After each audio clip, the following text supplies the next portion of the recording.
So here we are again, blind man, to think you can get away from the Duke. You can't beat me. I am forever blind Mike. I am eternal. But it's good to see my fellow single stud Kriegers here. We are just out there destroying the dating scene. One sad, settling lady at a time. Skull, John, and Kreger. 2 peas in one pod. Anyway, here is your blind host who is blind. I am still researching his blood type and which hand he uses to finish.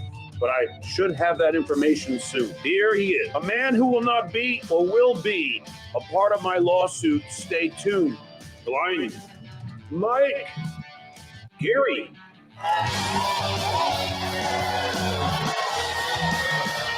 Can't escape this guy anywhere I run.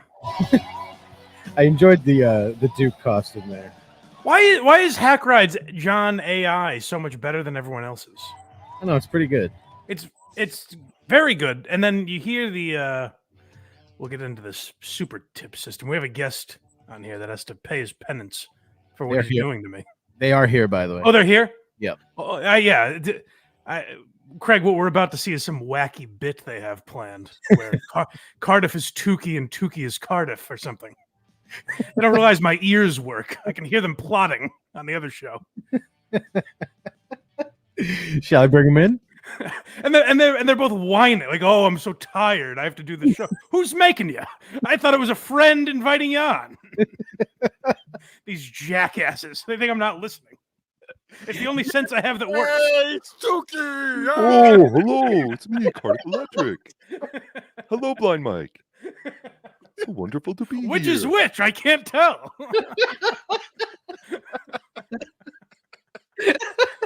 Jackasses. I'm Cardiff Electric, the greatest podcaster in the world today. It was a real shame. I was annoyed that you guys spoiled Tookie's fondues and don'ts on Obnoxious John's show. I wish you could have saved that for me. Oh, no, you're such a fan. We have an extended version for this show. Oh, good. Hello, gentlemen. I'm much more excited to have you guys on than it sounds like you were to do this program, but I'm glad you're here. Normally my Sunday entails waking up, going on Cardiff in the morning with OJ, then going right back to bed. You've ruined that, Blind Mike.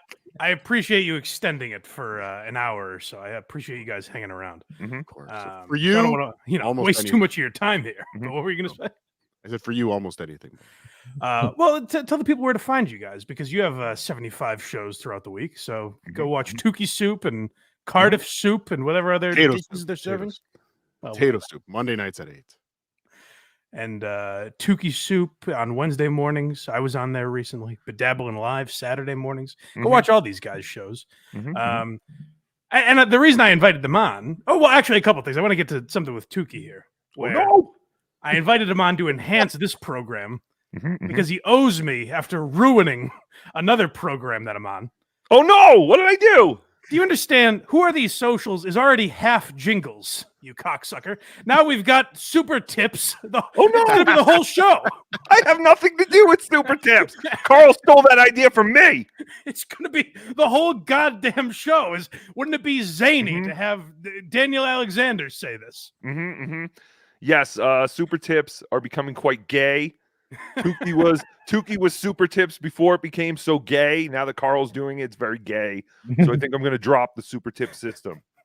The show is going to be Carl's intro, jingles, super tips, and then I have to respond to some ham-handed blind joke, and then we end. That's the whole Thursday night now. Oh, and Carl's pre-recording that intro, by the way. Well, I expect you to bring your A game after ruining my Thursdays, but I appreciate you boys being here. Thank you. Go check out all their shows. But the real reason I have you here is because we are in, we have to pull ourselves together here and form some solidarity because what happened? We're all going to get raped in prison? Well, not anymore for me. What happened? Why am I not in this lawsuit anymore? And then he was blaming Rocco for telling everyone that his house was for sale. He was like, "What's the matter, Rocco Burrow? Did you tell everyone?" I was like, "No, that was Blind Mike. I need to steal his bit." When Blind Mike came up to me in Atlantic City and asked me if my son queefed in my face, that was the last straw. Blind Mike I don't know why he's mixing up me and Tookie. The only thing I can think is did Kirk calling the FBI and exposing that John clearly never called them. I wonder if that actually like scared John, because he has not mentioned my name ever since. It's very weird. I think honestly, I think he saw a little bit of the Kirk Minahan rub. Yes. When he started going after you, when he started seeing the amount of support, the amount of audience that Kirk Minahan might have, he's like, the Dr. Steve thing didn't go too good. Maybe I'll leave this, maybe I should shut my fucking mouth. Minahan alone. Well, that's a shame. That's a shame because I was hoping to go to prison with you boys. Can you imagine how much fun we would have in prison if we had if there was like a Dabbleverse ward in prison? Someone needs to superimpose everyone's face on like the Goodfellas scene. We'd be the bells of the ball. I think we'd have a lot of fun. Or like Oz, we'd be slicing potatoes thin with a razor blade. Just be like Oz. It'd be like the white supremacists, the black group, the Latinos, the dabblers. So wait, Anthony Cumia. Hold on, wait, Anthony Cumia. He would fit in a couple of those, yeah. I don't think we have a black guy yet. Wait, let's work on that. We're big black. We'll find someone. Yeah, we'll find someone. We just have to go to prison. So let's play. I want to get back into this lawsuit. So I have a tweet. Last time, you guys might remember that I played a tweet from our pal Obnoxious John that I found on Twitter. It's a popular website. Especially for tweets. One of the most popular websites for tweets you can find. Yeah. It's actually called X now. Maybe John wasn't aware. He knows it as X. So if you go to x.com, you will find tweets that John will sue you for playing. So here's the latest. And I want to make it clear. I don't like that Kate Meany recorded John. But once they're out there, I'm allowed to play them. Let's go back even to the Mel Gibson tapes. Yes. That felt dirty. Like it's like why like again, a guy in his worst moment not thinking like he's just trying to spew hate at somebody he's so pissed off with. I mean, who hasn't felt that? Whatever. Right.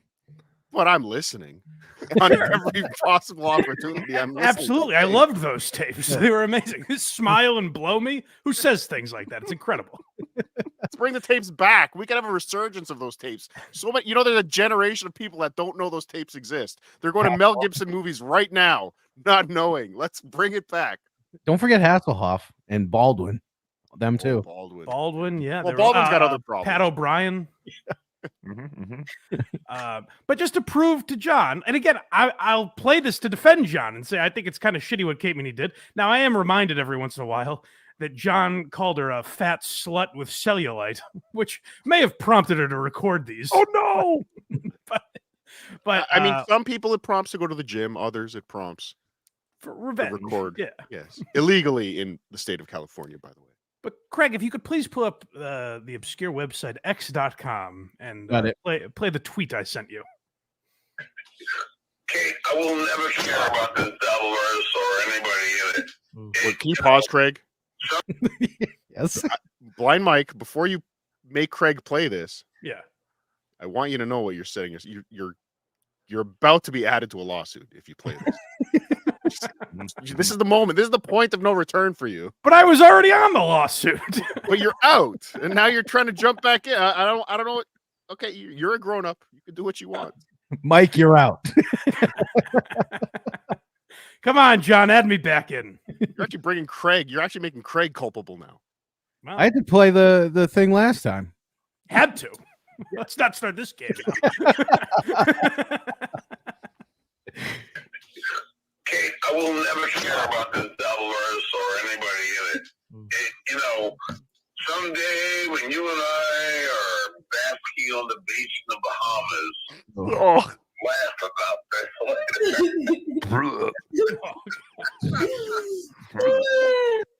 Gross. I genuinely don't give a fuck about the other calls where John is talking about his kids and all that stuff. It doesn't do anything for me. I think it's creepy. It's unsettling. I don't like that it was even recorded. Yeah, those are really gross.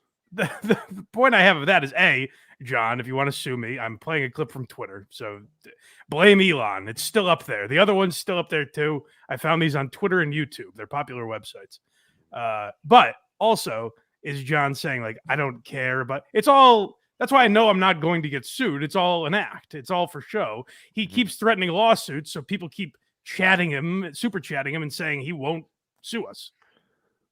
Well, he did get a new lawyer to scare us all. They have dug up Johnny Cochran, I believe, yeah. or something like that. So I don't know, Mike. You're just burying yourself even deeper. All right, maybe I'm naive. We'll see. We'll see if I get added back to the lawsuit. If they played the tape, they must get raped.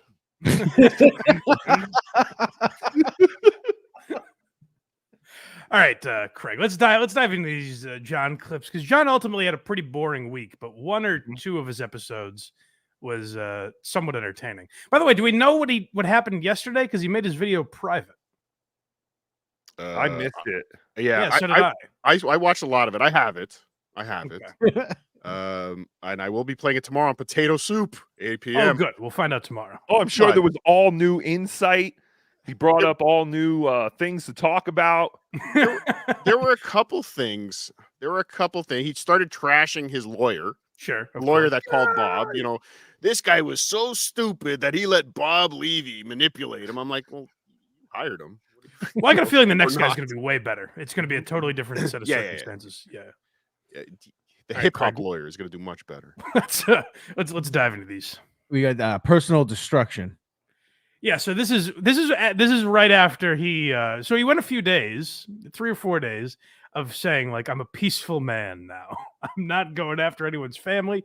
I'm going to talk about the Yankees and Donald Trump. You know, I'm a simple old man who used to be on the Howard Stern show, who wants to enjoy Florida or wherever he claims to be. And that lasted, 72 hours, and then he went to this. But it was much like the Democrats with Trump, I guess. Let's turn down the heat. Let's ratchet down. Yeah. Let's stop calling people Hitler, and maybe no more calls for violence until Wednesday. Yeah. Until we feel enough time has passed. It's weird though. You call him all those names, he gets shot. Well, play the clip. But if you look at a guy like Penis Wrinkle, already it's great. These kind of people, and you ask yourself, what motivates? Oh, sorry. Can you pause? Of course. One more. I'm going to do this a lot, Blind. You're going to regret inviting me, Blind Mike. No, please. I want to know what motivates Penis Wrinkle. No, it's not that. I just want you to hear the audio, Blind Mike. Yeah. This is the guy. So yesterday on his show, one thing he was going off on was Compound Media and Anthony Cumia and how he was so stupid, and it was only his ego that made him get a studio to have a professional show. And he was literally saying, look at me. I'm just here in an extra room in my mom's house broadcasting, and it's perfect. Do you hear how horrible he sounds as a professional? Atrocious. But again, Anthony Cumia should have just followed his lead. I just like the idea that a man, no matter how good his sound quality is, I like that he's saying, let's break down what motivates Penis Wrinkle. John, these are your fucking chatters. The great. I don't know what motivates Dang Lizard to send me $2. I'll never get inside that mind. Oh, I have an idea. But if you look at a guy like Penis Wrinkle, and you look at these kind of people, and you ask yourself,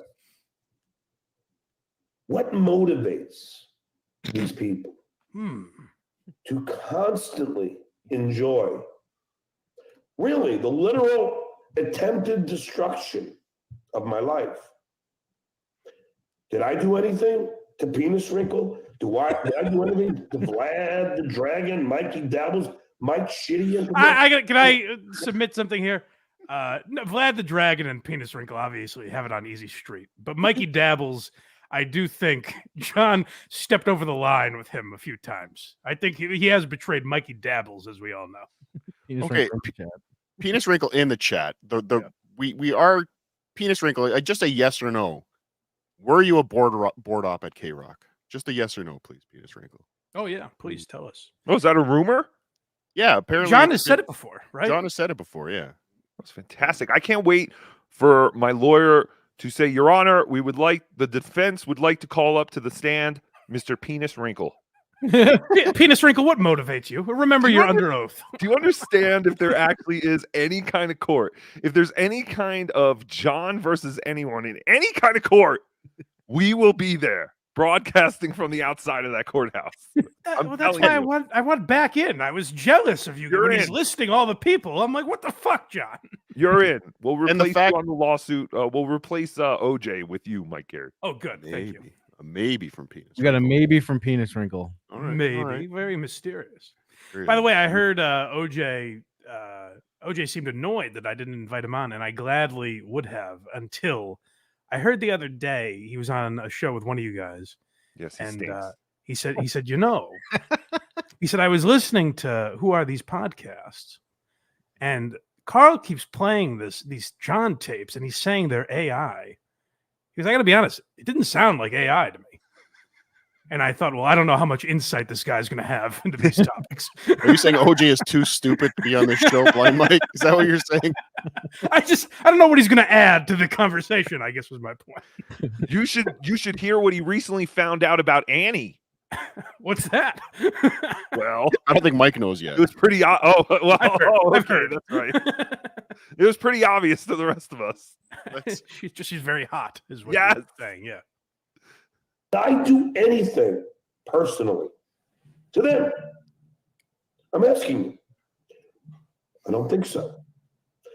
But yet they enjoy watching 22 losers who have not. We are, Craig. We're out of the lawsuit, but we're part of the all 22. When he reviews the tapes. Yes. Oh no, yesterday's show was only 21, so you're off. Oh, no. You're out.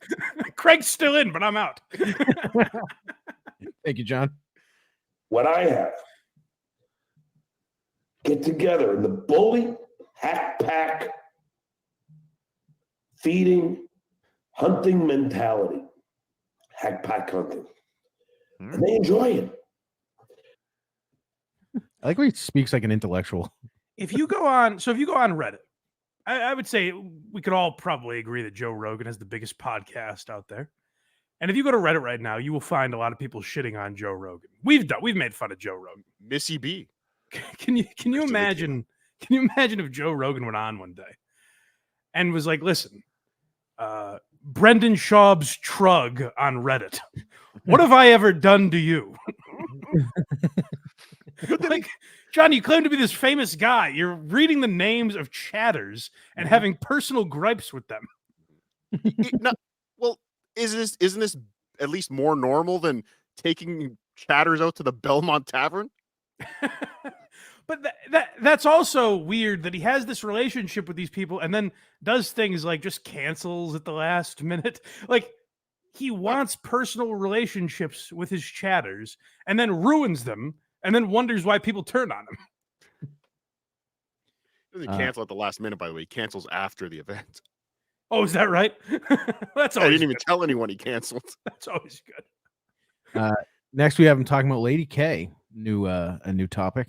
Okay, so I think I have a proposal for John after this because he says something about Lady K that I wasn't aware of. I didn't know this. This is interesting. They enjoy it. They enjoy trying to get me fired, getting me fired. There's a certain person who I will not mention who thinks I did not get fired That's Vince, I guess, right? from being a school teacher. Guess what I did? And this person, He literally said a month ago, he's like, you idiots believed that I got fired. Right. Depends on what day it is what, really happened to John. Like, if this goes to court, I don't know anything about the law. I'm just guessing from TV shows that I've watched. I'm guessing that John, it would be thrown out immediately because anything John says is a lie. There's evidence to point out the contrary, and then the contrary of that on his own podcast. Or he's so smart, he's trying to lock Vince up in Discovery for so long with all the did he or didn't he? Like, he's gonna have to comb through so much evidence where he'll be like, it's not worth the 12.5 million. Fuck it. That is pretty brilliant. Yeah. He's a genius. Here's what I did. For a while. You got fired for a while. You know how sometimes you get fired for a job and they're like, all right, John, your firing's up. Come on back. He can't keep track of his lies, is what it is. For any nefarious activity of my own. I did because of people like Lady King, who decided, let's try and fuck up John's life. Really? They succeeded. Right now, you would say, oh, they did. I live in a cave. Last night, you would say, oh, we finally got him. You did not. You can keep contacting my kids. I know you're doing it. Okay, so this is where I am putting the proposal out to John. I will cross the picket line, and I will be on John's side 100%. I will help him take down Lady K. If Who Are These Socials is done, I'll never be on that cocksucker's show again. Mhm. If John proves that Lady K is contacting his children, then I'm done. But John, you have to prove it. Don't just bullshit. Actually show that happened in some way, shape, or form. Show that Carl is calling your children, because now you just say shit over and over again that doesn't happen. You didn't call the FBI on me. You haven't filed a fucking lawsuit. You said you filed 3 times, which I don't know what that means. I haven't been served yet. None of these people have. So I don't know why you keep doing this, John. But if you prove that Lady K did this and contacted your children and tried to ruin their lives or whatever you're saying, then I will be on John's side. I'm done with Lady K if John proves that. So please do it, John. I'm begging you. You know who else asked for proof, Blind Mike? Who's that? The Jews in 1940. Well, You know, people said, hey, until you prove something's going on over there. No, Blind Mike, you just have to believe. And you have to fight for what's right. Come on. yeah, I think this is a lot bigger than whatever you're referring to, though. You know, what really happened at the end of the day. My ex-wife has told me. You email them, you Facebook them, you text them. It should be pretty easy to prove then, John. Their father is. Oh, yeah. How old are they, too? Aren't they 18? They're all adults now. The youngest The oldest is 27. 3 and 4. Wait, hold on a second. Let me ask her how old she is. Hold on. Hey, Yeah, send her an email. How old are you? Yeah, Blind Mike. Blind Mike, you're obviously not on WATP's Patreon and didn't get the notification of all John's kids' emails and their phone numbers, Birth certificates. I'm behind. I'm way back. I'm still listening to the audiobook, so I got to catch up. Well, you might want to cut that last part out of the show then. No. I know. They tell me. Normally they ignore it for the most part. Even my ex-wife ignores it for the most part. She doesn't At some engage. point, I have to ask all of you. Is that okay? Is that okay? No, the thing you made up that could have happened. No, it wouldn't be okay if that happened. Mother, yes, to help her. I don't think it'll be all right. This guy is fucking exhausting, and like I failed once when I said I'm done talking about John, and I was back in a few weeks. So I'm not going to make that proclamation again. But he is fucking exhausting. Like I do want to take a break from him until he does something new. Like find a new shtick, John. This is getting very old. I was looking forward to yesterday being his last show. I was very much looking forward to that. I messaged you the first time he did it a week and a half ago. Yes. John, you're not Ozzy Osbourne. You can't keep retiring and think people are going to go, oh, come on, John, please. You mean the man that had No More Tours 2? That's right. As his second retirement tour? That's right.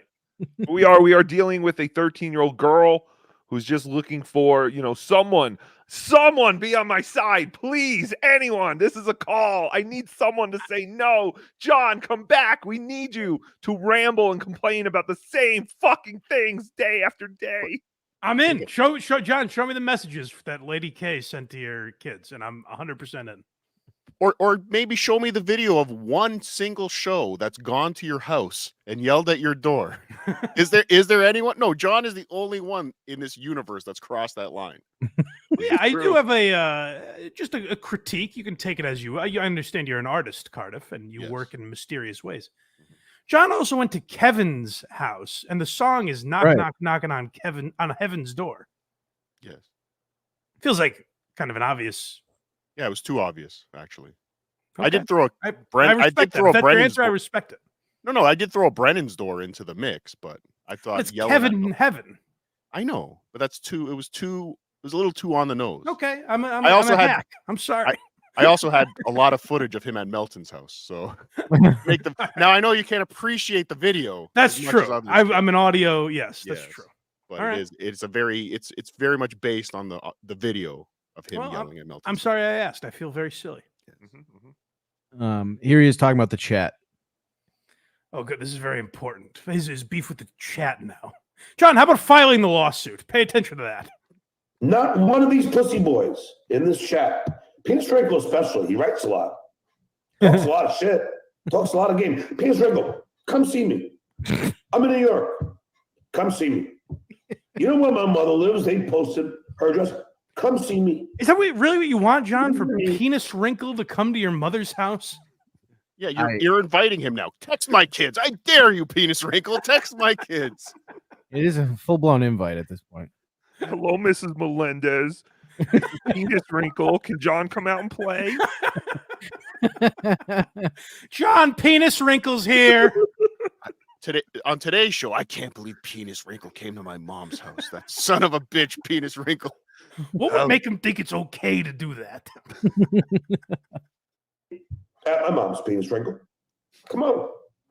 You say my mom's penis? I'm going to say all the shit that you say in this chat, where you think you're such a tough guy.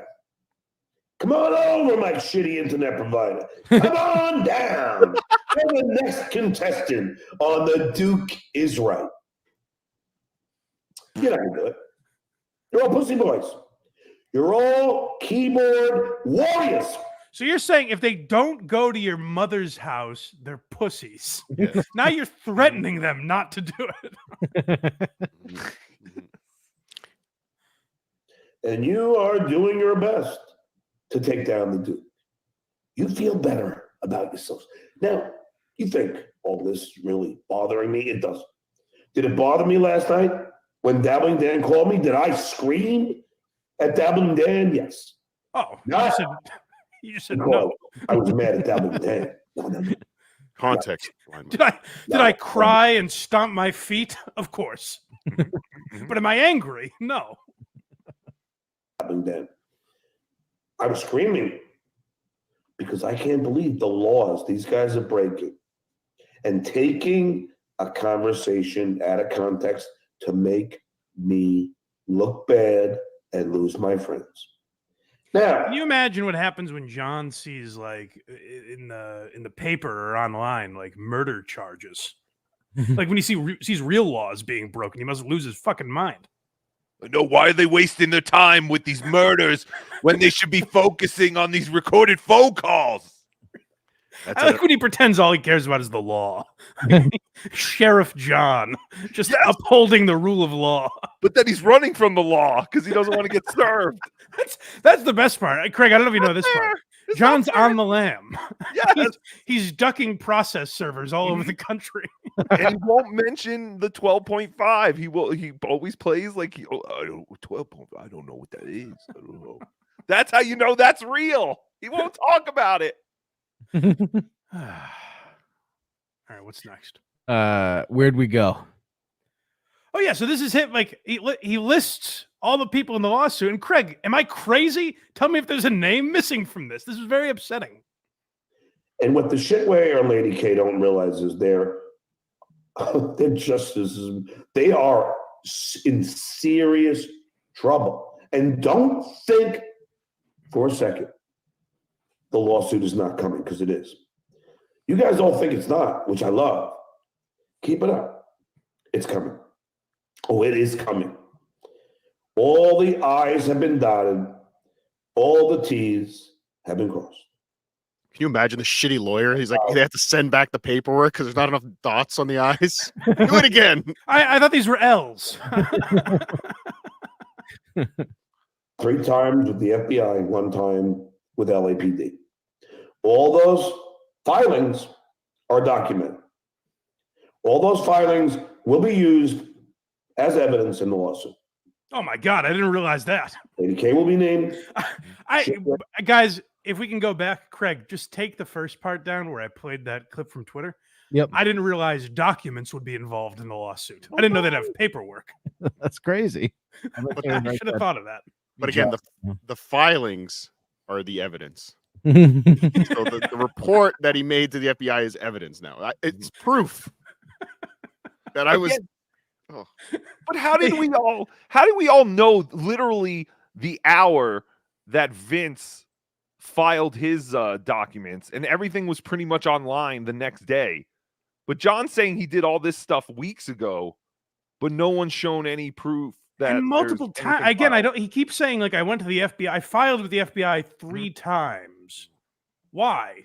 Did the first were the first 2 fuck ups? Like, why would you have to file that many times? Right, and then he names like 20 people. So I don't understand, because you would think like I had to go file separately 20 times for each individual. There's an orange, there's a potato, there's a puppet. But yeah, he just talks about the 3 times, and then LAPD once.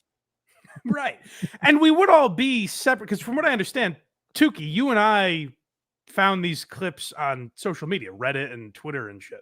Yes, I played a clip on Reddit of Shuli's show playing his tape. Right. Changing history. Cardiff and OJ were just on the show. Right. Yes, they were there, but very, very guilty and culpable. Cardiff told me to play. I think there's even a part where I'm like, I don't think I should play this. This seems like it's against the law. And Cardiff's like, you fucking play it. Oh, that's exactly like me and Craig, where Craig was like, don't be a pussy. And I was like, Craig, I'm blind. I can't see what you're doing there. Please don't play it. Exactly. I have damages. Like damages. Well, that's your defense, though. Anyone who says don't be a pussy, it's not your fault at that point. Right. Double dares me. Is there somewhere in this clip a Freudian slip where he keeps going, the lawsuit's coming. The lawsuit's coming. It's not coming. It's coming. It's like there was a point on one of these shows. I can't keep track anymore. The endless go through my mind. But there was a point where he kept saying, the lawsuits are coming. They're coming. They're not coming. They're coming. Hypnotic. Let's find out. Lady K will be named. Shitwayer and his clan, his hack pack hunter group will be named. Everyone on Lady K's show will be named. It's like the Juggalos. They're going to be named a hate group or something. The MILF Hunter will be arrested. Captain Stabbin, the Bang Bus. Paco Burrow and his clan, including Cardiff. It's going to be fun to get his real name. Will be named. Weaponized. It's going to be fun. It's going to be fun to get his. Wee! Whoa! I got Cardiff's name. I have it. It's not very fun. Yeah, it's not a lot of fun. Tookie has it. It's really disappointing. Guys, send it to me so I can have some fun, would you, please? I think you have it, Blind Mike. Is it like boring like a Keith Williams or something? Worse. Yeah, worse. I don't even have an ethnic slur in there anywhere. There's nothing. There's nothing. There's not that many syllables. It's very boring. It might as well be John Smith. I'm ready to have some fun in the courtroom. The judge just rips his robe off. He's like, "Yeehaw!" His name gets read, and you're just gonna hear a hush over the courtroom. I just thought of a great new game for John. I'll just give him the syllables in my first and last name and let him try and piece it together. That's actually pretty great. That's what Coleman did with trying to guess Jim Tomey. We could just give him. There are only so many combinations of names, you know. Was it Tome or Tome? 2 different. That's right. One syllable. Be the first name in this lawsuit, and it's coming. Oh, I might have cut it like right. Yeah, I think it literally was there. He kept going. It's coming. It's coming. It's not coming. It's coming. He did. Yeah, you got to get that clip for Potato Soup. Yes, but it's frustrating that I'm not in there anymore. So hopefully he hears this today, and I'm added back in. That's my real dream. Very likely. Next we have OCD. This is the craziest thing ever. Where it frustrates me as a man with, I dare say, a real disability. That John talks like Clubfoot. That's right. Yeah. Crooked teeth? No, you're thinking of the wrong guy. Oh. Then apparently I said that something about my kid having mental issues. I have a mental issue. Really? And let's pretend this went to court. Again, I don't know the law. Would John addressing these tapes be a bad thing? I would imagine a lawyer would say, like, hey, don't acknowledge the tapes. You would assume. On your show. Particularly don't comment on them. Well, of course. That's why we're saying, like, he doesn't talk about Vince's lawsuit because Vince's lawsuit is very real. Right. This other lawsuit is not real. That is why he feels the need to talk about it. I kind of respect John's life on the run. Where he's just ducking process servers all over the country. I'm in Hollywood now. Honestly, John would have a great life in Mexico. Yeah. He would have a great take the 200 grand you have left in equity in the Cape Coral house, move to Mexico. Oh, they'd call him El Guapo, or they'd have some fun nickname for him. Oh, Yeah. Stuttering John, Jeleno, Howard Stearns. I think they're just getting Howard Stern there now. Like, Yes. perfect. He'll be on top of the world in Mexico. We see you on E. John Henson, talk soup, very funny. Hey, what did you do with the money? You must be very rich. Mental issue from my father. And unfortunately, I handed that mental issue down to my children. We all suffer Narcissism. from OCD on different levels.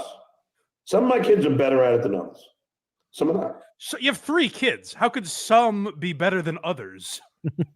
Well, one is better than the other 2, is what he's saying. But one wouldn't be some. 2 are better than the other one. That would That's not not be others. And they wouldn't be others. You're right. Shit, Blind Mike. What a conundrum we found ourselves in. Where he makes up with his eyes. He got a big brain that works pretty well. I'm pretty sharp. Look at the big brain on Mike. Well, I mean, if you look at pictures of his oldest kid, I mean, what's the first thing you think of? OCD. That's right. That's right. My brain This melted. kid is riddled. There you go. Blind Mike, you're getting sued for that one. You're We're back. in. You let Tookie sing that on your show. I'm fine with that. I am on the extreme spectrum We of know. OCD. Oh. When they viewed my brain at Columbia University, Oh God. in their medical department, their She doctor, was in a jar. It's still there. I wish Igor was pulling that brain off a shelf. when they saw the amount of activity in the frontal lobe of the OCD brain, want to read about it, read a book called Brain Lock. When They were about saw John's brain. how serious. No, it's a book about John's OCD. brain? It's a book about OCD. I looked it up. Oh. It's nothing to do with John. I mean, how long would it take him to actually read a book? I'm not saying Well, I he have to can't read read. each page 8 times. Yeah. Are there pictures in this book? Well, and he would correct the grammar. So that would be exhausting as well.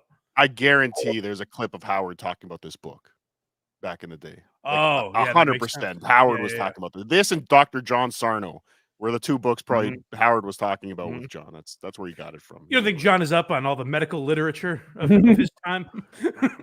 Yeah, a year after Brain Lock was released, the Cure of OCD book came out. Never saw it. Didn't know it existed. OCD, yesterday's news. We got the vaccine. We're good. Who was? They said it was off the charts. Off the charts. Yeah, that's how they talk about OCD. This OCD is off the charts. He can't get away from that light switch. This OCD is aces in my book. My OCD is. When I walk upstairs, right now, coming up my mother's stairs, when I walk upstairs, I'm counting. Okay, so you're a retard. My God. See, that was an important point there, though. When I walk upstairs, Oh, he's interesting. in a basement. Because before he was on a 2nd floor. Hmm. So Yeah, you get more in the weeds than I do. I'm not. Yeah, I was curious gonna say what house- you are Detective Cardiff. you don't know for real, because when he was yelling at his mom to bring the beer upstairs, Right. right? He was upstairs. When he was with the couch, he was upstairs. Now I believe he's in the basement. Well, it's probably easier for now. She can just fall down the stairs with the beer. Yeah, she could just roll down with him. Mom, protect the beer. Put the beer in your flaps. Oh, it's gonna get all over me when I open it now. Isn't it weird though? Like everything John does, he has to be the best at. Like when he takes the post office test, I aced that. When he took Mensa, I aced the Mensa test. When I have a disability, I have the greatest of this disability. Like this disability, the doctors have never seen such best. OCD ever. Best OCD. I have have the Trump. Blind Mike's not even fully blind, yet my Yeah. OCD is so crippling. He's like Not Trump. only am I counting, I'll breathe in 2 steps and out 2 steps. In 2 steps and out 2 steps. In 2 steps and out 2 steps. How does he do this at a 3.5 incline? How can he possibly? Far. You guys believe this? I walk upstairs and I breathe while I do it. Yeah. This is exactly how Howie Mandel talks about his OCD. He has a little ditty that he performs while he's doing it. Out 2 steps. In 2 steps and out 2 steps. In 2 steps and out 2 steps. In 2 steps and out 2 steps. Now he's lying about the amount of stairs in this place. Ta ta ti ti ta. I do that when I walk in the gym. I do that all the time. When I drove from LA to New York, I would sometimes breathe in on a sign on the highway and then breathe out on the next sign. Sometimes. I would hold my That breath. doesn't sound like a disorder to me. It sounds like you just enjoyed doing it. It sounds like you're bored. I don't know if anyone here watches The Watcher, but I was watching The Watcher earlier this week. Who? And he had suggested that somebody leave one sign from leaving John's mom's house and remove all the other signs. Genius. So he has to hold his breath. Obsessive compulsive would indicate that it's more than like once in a while that you have to do these things. It's you obsess over it. Your life is ruined by the obsession you have with these things. Not once in a while when I pass a sign, I breathe funny. The only proof I have of him having OCD is his obsession with drinking beer on his stream. That seems to be the only thing he has to obsessively do. It's strange that he's clung to this OCD thing because literally nothing in his life. He's not tidy. He's not organized. There's literally nothing that would indicate he's OCD. No, and again, this is something that he can blame, for his kids. This is why my kids are, whatever they have. It's OCD. Right. It's all OCD. And maybe the time he spends going to the gym, he could spend trying to fix his OCD. Go see somebody if it's this bad. Sounds like he does an awful lot of walking for a guy this size. He's already written a jingle about it. How much more work do you want him to do? Didn't John say he cured himself of his OCD? Much like his stuttering, yes. Oh, just his stuttering. Yeah. All right, never mind. Maybe 20 seconds until I get to the next sign. That's how bad my mental issue is. Oh, boy. So if you think... Now imagine if you wanted to cut off your tits. Well, doctors have never seen that kind of activity in OCD before. This is a breakthrough. They were the best tits. He is Trump. Dude, it was the greatest OCD. Wow, what beautiful tits. I'm sorry, we don't talk about family. No. OCD is a mental issue. No. I've managed to achieve a hell of a lot with this disability. But yeah, the D stands for disorder, you jackass. But yes, that's crazy. Can you imagine a disabled guy on the Howard Stern show? I literally can't think of any examples of that. Not a single. That's a good point, John. Father had it. I have it. Some of my kids have it. That's fair. Nothing nefarious. Nothing bad. It's just OCD. So now he's making it sound like it's not a big deal. It's just OCD. It has nothing to do with the clip. So Shuley played a clip where John's saying, like, my kid's got all kinds of physical issues, mental issues, and John's like, oh, you're gonna blame me for talking about OCD? It's like, well, that's clearly not what you were talking about. But I don't care about that. But why are you lying? And why are you telling a 24-year-old girl about it? A girl you've never met that you're like trying to fuck, I guess, but pretending you're not trying to. Trying to fuck. Does that work? Gay? Does shitting on your kids to a 24-year-old work? I did in college. I pretended to have kids that were OCD, and the pussy that rained on me. Like you'd be slinging cock with or without that story. We all know. Thank you, buddy.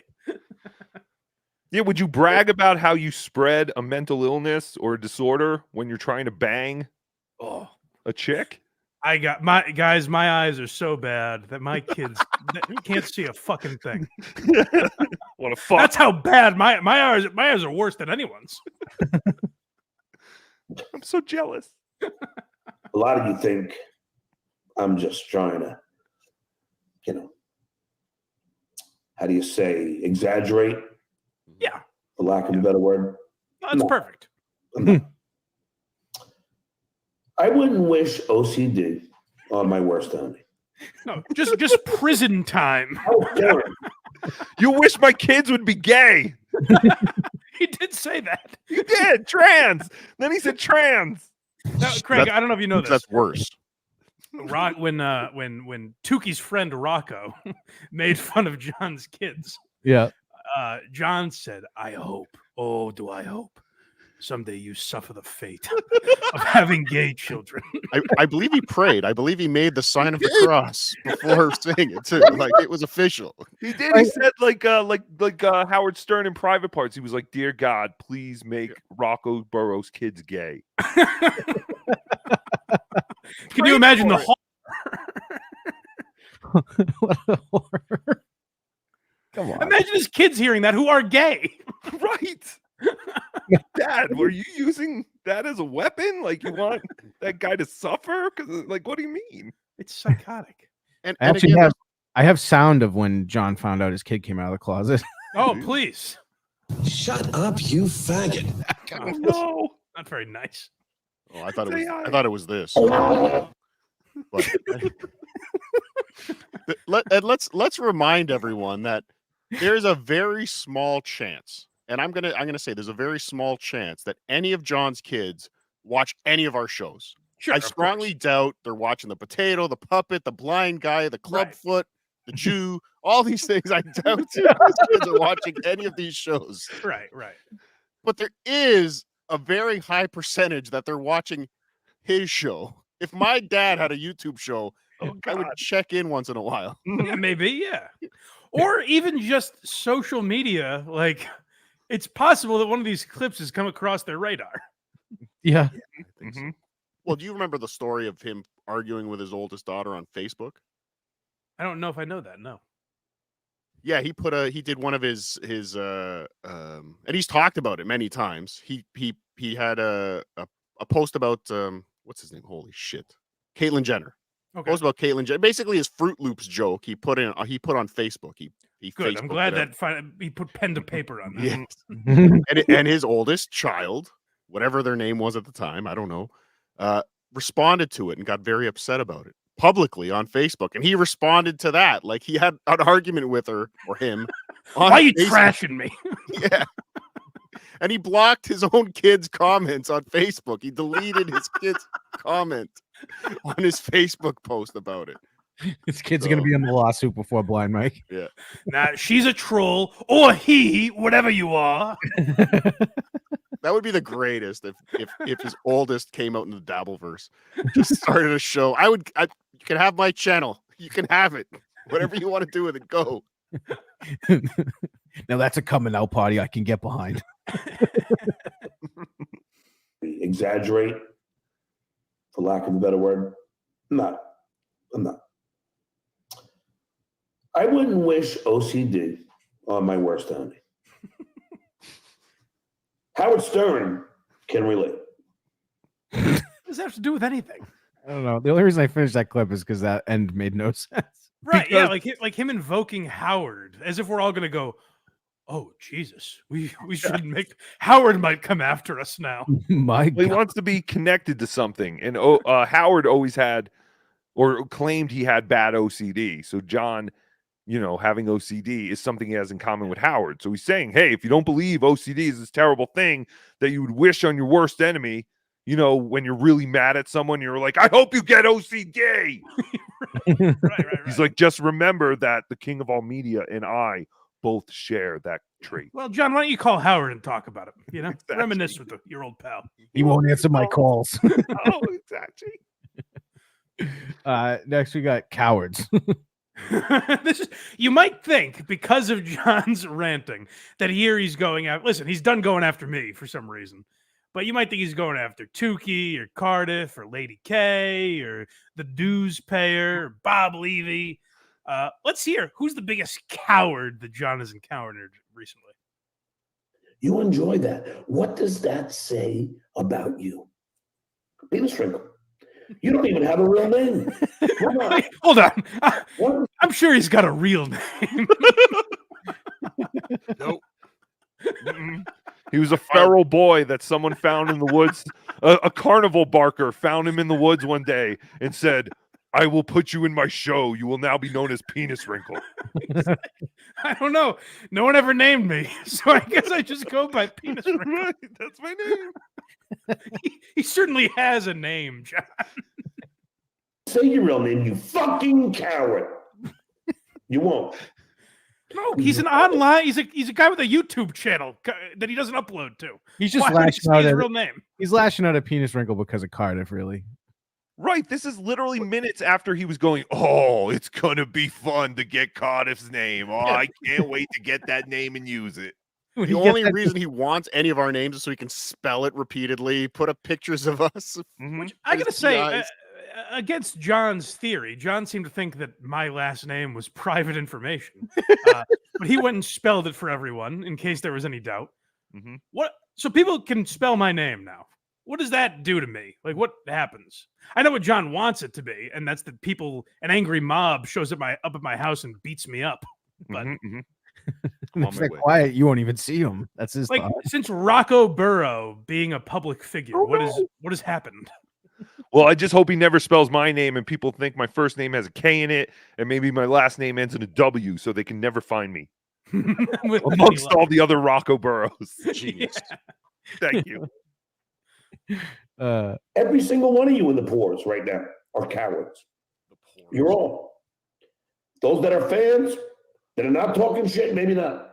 Now it's okay to talk shit, but do it as who you are. John, done. I do that. So what do we do now? Shuley does that. Bob Levy. These are our real names. You've spelled fucking Carl's name enough and Rocco and like people know our names now. Where do we stand? Are we done? Yeah, my name's out there, and the biggest joke against me is I'm a pedophile, so that's fun. Yes, it's a joke. Yeah, joke. Yeah, no, it's a joke. Uh-huh. We're all laughing at your monstrous crimes. It's a joke, guys. Come on. Oh. Don't do it as corn on the cob. Don't do it as a muppet. Cordiff has said nothing. I know somewhere. Cordiff plays Lego and 3D print stuff. Cordiff, and I say this with love. Might be the most boring guy I've ever spoken to. Why is he being dragged into this? Somewhere Cordiff was putting together some 5,000 piece Lego set, and he just hears that, and you just see a piece slowly drop to the floor. It's offensive. How am I out of the lawsuit and Cordiff is in now? What happened? He's coming after me now. Oh no! Balls to be you.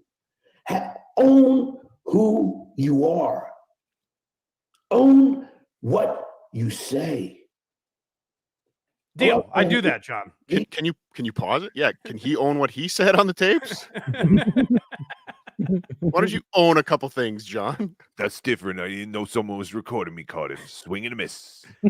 Is he plays everything so terribly. If he said like, "Hey, these guys are releasing these tapes. Listen, first of all, I was fucking drinking, but that shouldn't be an excuse. I shouldn't be trashing the people on there. The real thing is that Kate Meany was taping me without my knowledge. I thought I was talking to a friend. I guess I wasn't. I was wrong. That's on me. I think it's shitty that these guys are releasing these tapes that were surreptitiously recorded without my knowledge. But you know what? Releasing them is on them. And maybe I'll talk to a lawyer. I don't know. I don't know all the laws or anything, but I just think it's shameful that they're playing these tapes. I'd be like, hey, that's an adult response. There you go, John. John, I'm with you, actually. You had the right mentality about this. Hey. Or else I have no need for you. I have no use for you. If you can't, Cardiff, you're a big pussy boy. You are probably the most cowardly person next to obnoxious John That's and corn diff. Oh, Guys, I think we should all turn on Corndiff. I think he's the real cocksucker here. I remember listening to that live, and I was like, gearing up. I was like fixing my collar. I was like, here we go. He's gonna say Tookie, and then corn diff. What? God damn it! This Luigi Greenberg guy. We got to Yes. bit of a coward too. They're all Hack coming ride. out. It'd be great if like massive shows just started going after corn. Like you just hear like Theo Vaughn be like, man, I gotta tell you, I hate this fucking Corndiff guy. Well, Corndiff did make an appearance on the bonfire. He did? Or at least the name was Corndiff was Yes. mentioned on the bonfire. Oh well, Big J's a Dabbleverse guy. Yes, Mhm. yes. He knows the Dabbleverse. Actually, I think it Well, was Robert Kelly that brought him up. Oh wow, really? Yeah, yeah. Sam Roberts is too. It's crazy. I imagine calling him a cocksucker or whatever John was saying. Yes, a coward. about. Coward. Robert Kelly was calling Corndiff a coward. You know what, dude? This corn's a coward. This Corndiff's a real pussy, dude. He fucking goes on there, dude. He spent 3 days making a doorstop, and he doesn't even. He's a cat. He doesn't even show his face. You know what this all is, though? This is all John doing an acting audition. You know what I mean? Like, everything just sounds very performative. It's almost like no one's calling John for auditions. So he's like, I'll just do it here. And eventually, Well, that's what someone's makes gonna those see it. whoever puts together every once in a while. I'll see like a John movie trailer where Yeah. it's some grandiose speech that he's giving, Yes. and I'm like, I would watch this movie. Like it's interesting because he is always talking like fucking he's in Spartacus or something. Yes. You are an Oh, this is end of an era. Sorry. Oh well, this is sad. Now, in the 24 hours since this episode, we know it not to be true, but it was a sad thought. You are an anonymous coward penis wrinkle. Are you and still on everything this? in the portrait. You are fucking losers. Especially You are Corndiff. cowards. And I have no use for you. I'll end this fucking channel today. Maybe I will. Oh, Take it God. down. Oh no. I don't need it. No. But when I do, penis wrinkle, you're gonna miss me. You're gonna wish I came back. Mike Shitty Internet Provider, you're gonna miss me. Him most of all, really. That cocksucker. It's just amazing to know, like, the second he turns this off, he goes, I need to get that penis wrinkle's name. I need Potato's name. You know what I mean? Like, this must consume him all day to think, what is penis wrinkle's real name? Like, he's got this whole big chart on his wall, lines connecting to locations. Ma, you got a phone book? Go to W. Find me the wrinkles. He's just like Charlie Day, and It's Always Sunny. Yes. Look at him, isn't it? You're gonna go, where is that stuttering prick? And that stuttering prick will be gone. And shitware will follow suit. And Lady K, they'll all go down. Every single one of these losers will be done. The Dabbleverse, as you know it, will be over when I decide to turn off the microphone. My God, he's like Thanos. Yeah, when he's Turn off the talking about it, microphone built into my MacBook. Not even. it's so funny when he talks about all these people, though. It just seems like I feel like I'm watching the old 60s Batman or whatever, because he's like, penis wrinkle will be there, Lady K, the shitwayer, the Joker, the Riddler. I like to imagine his Infinity Stones are just beer bottle caps he puts on his Oh, knuckles. yes. Yeah, so like the word was if John retires tomorrow and walks away. Worst case scenario, I'll admit I would probably get fewer views on a lot of my videos, maybe like 80% of when I talk about John. So it would kind of suck, but I don't think anyone would unsubscribe from my Patreon. Really? We don't do John. We don't do bonus John. You would? Yeah, I would. I'm out. Just to spite me? But you know what I mean? Like, people would talk to other things, and some people would be less interested in the other topics I choose to talk about. Same with like Carl or you guys, whatever. If you start talking about other things, some people would be less interested, but maybe new people would be more interested than listening about John. So I think it kind of evens out. It's not that big a deal. Which beer is the Soul Stone? It's got to be Keystones, probably, right? Sure. I mean, but we've all moved on from things we've loved anyway. There was a time when I'm like, I will never stop listening to the Howard Stern Show. Like, as long as the Howard Stern Show is on the air, I will always be there to listen. For me, yeah, that was Opie and Anthony for me, yeah. Right. And then literally the last 12 years, Howard Stern has continued to do a show, and I haven't listened to like any of it. So the fact that John thinks like we can't just move on to something else is ridiculous. It just naturally happens. Right. Even if John continues doing his show, eventually we're going to get sick of it in some form. You know what I mean? Like it just has to happen. Yes, he has to find some kind of new gimmick or something. Something new has to happen because literally he did 2 shows on Saturday, and when he started the second show, I was like, "Oh, this is weird. He's just replaying the show he did earlier." But he wasn't. It was another live show, but he just picked up right where he left off. I tweeted at him. I said, "You're in reruns," because he goes, "I'm retiring. Tomorrow's my last show." And I was like, "John, you just did this literally a week ago, right? 2 weeks ago, maybe?" Yeah. Yeah. This is the 3rd time in July. He's left the Dabbleverse. This is the last clip from this show. And it's just, what does it say? Okay. But this is what you enjoy. What does that say about you, Penis Wrinkle? What does that say about you? I want to run. You have tarnished the good Wrinkle name. Mother Wrinkle is embarrassed by you. But and this is just another list. This is a listener. This isn't even someone who does a show, and he's obsessed. What does that say about you? I want to run my fingers through Zen's beard. What does that say? What was that, Win? I want to run my fingers through Zen's beard. Yeah. Okay. Yeah. Why choose that name? Zen's beard. What does that say about you? I want to run my fingers through Zen's beard. What does that say about you, Chicken Boy? Mike Shitty. His name's Chicken Boy. He's not pretending to be a brave man. He does come back to Mike's shitty internet provider a lot too. Well, that guy has been cruising for a bruising for some time now, and his comeuppance was due.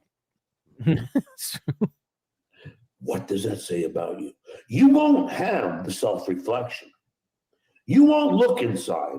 You're not capable of looking inside and asking yourself, what does this say about me?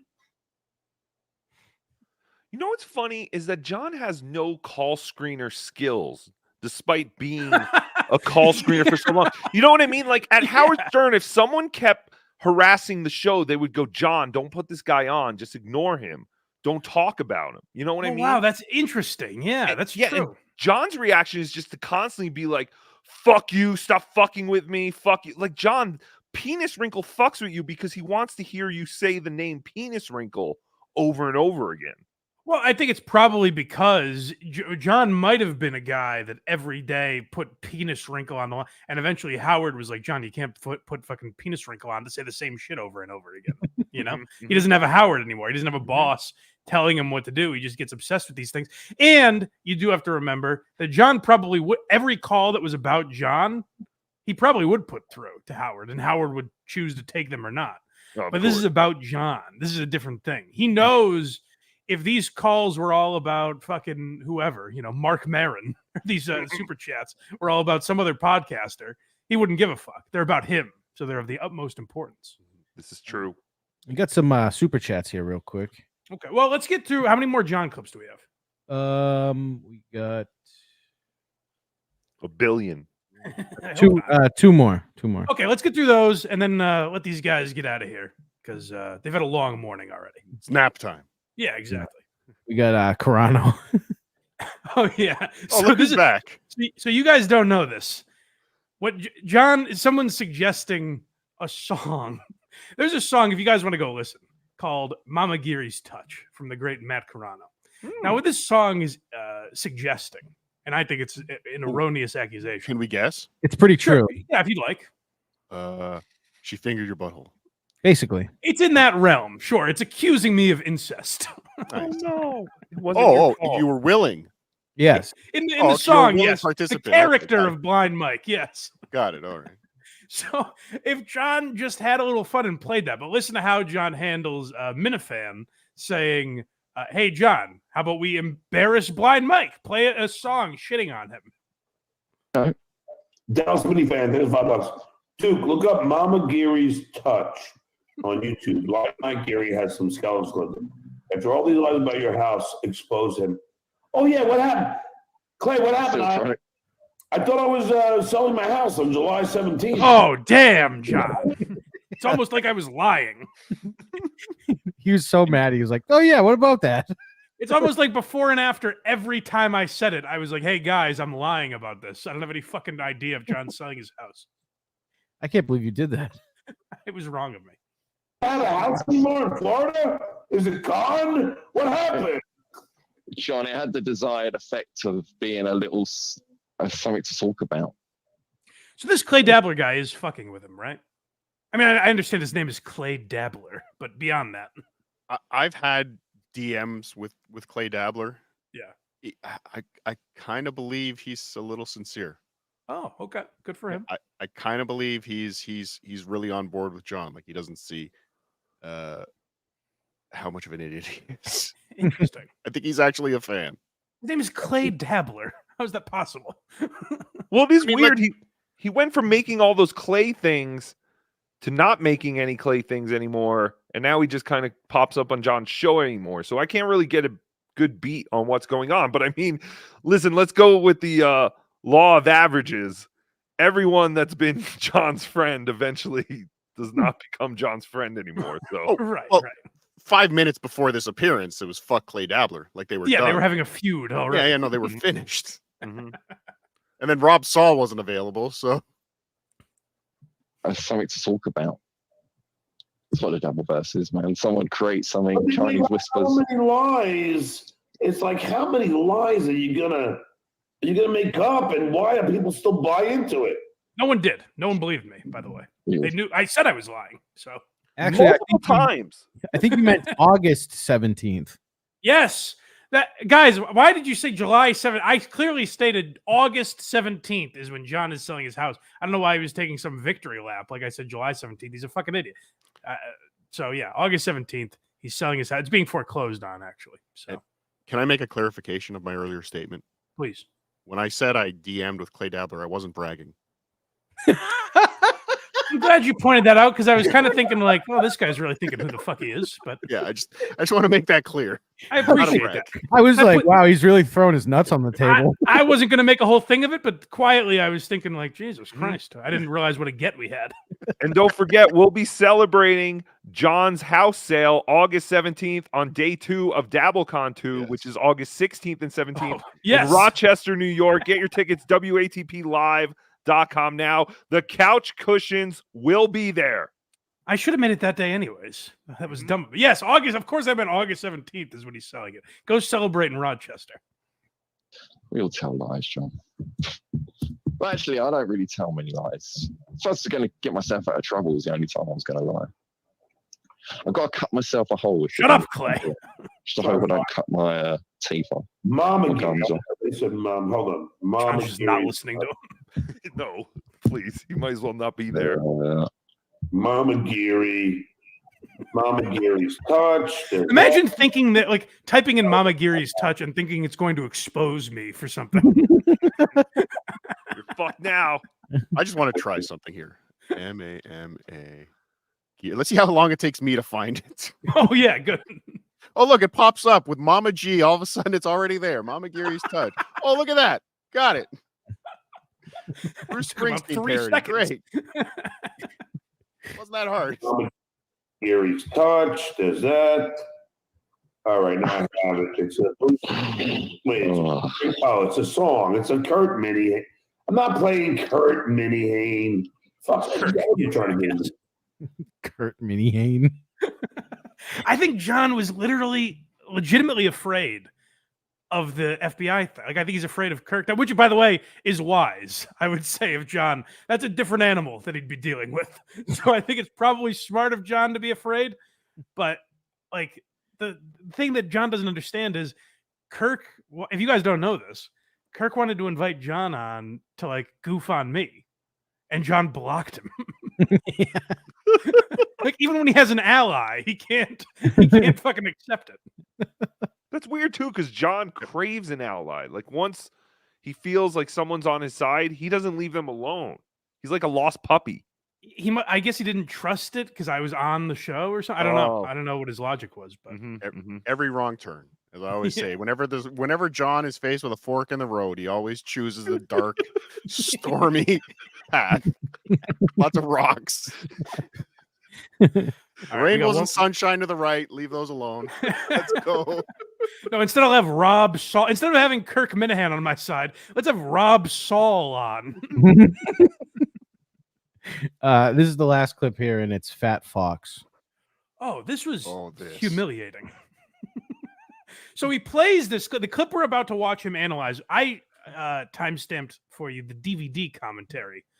But he played this clip in its entirety and then plays it once after this. So he plays this in full 3 times. Yes, he played it 3 times. The third time, did you say the commentary? Are you talking about when he's explaining all the jokes and who? Oh, this is great. Yeah. So this is John.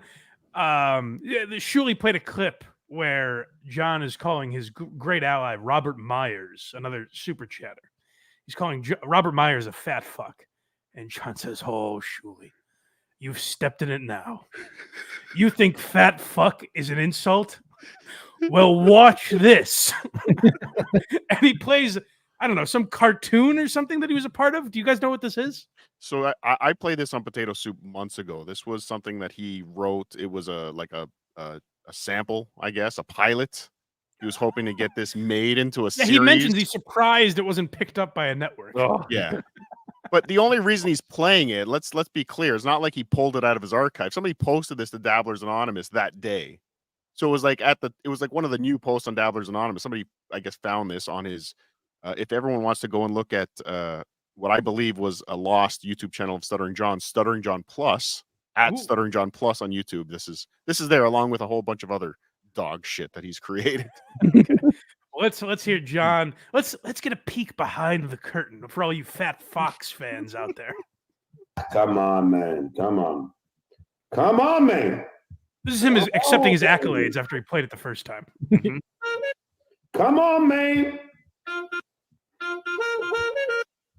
Why does he keep rolling it back? Come on, man. I told Robert, I said, "Hey, man, I even did an animated series. What do you think the name was?" He was, "I don't know, Stuttering John, the Fat Fox." And I go, "No, it's the Fat Fox." He goes, "Yeah, it's close." This is like if Dave Portnoy said to me, "Well, I made an animated series called Blind Fat Fox. Why would you think I was insulting you?" And the guy loses it fucking slam ball and whatever the fuck we played a spike ball. Slam ball would have been way more interesting. That would have been great. Dunk on that shrimp. Yeah. No, I would lose. I think that I'm surprised that didn't get picked up. Fox that are mobsters, they're enemies of the rabbits. Duh, it writes itself. Boy, I mean, just explaining it is good enough. Well, considering you killed off one of the main characters in the pilot, it's going to be hard to pick this up as a series. 20 seconds in. What if Tony died in the first episode? Where do we go now? The rise of AJ. That's pure fucking genius. Pure genius, he calls it. Surprise. Man, yeah, I'll play it again. Is his shirt just keying out all the white lettering, or is it just faded that badly? That it looks pretty faded. I was kind of wondering that when I was cutting this.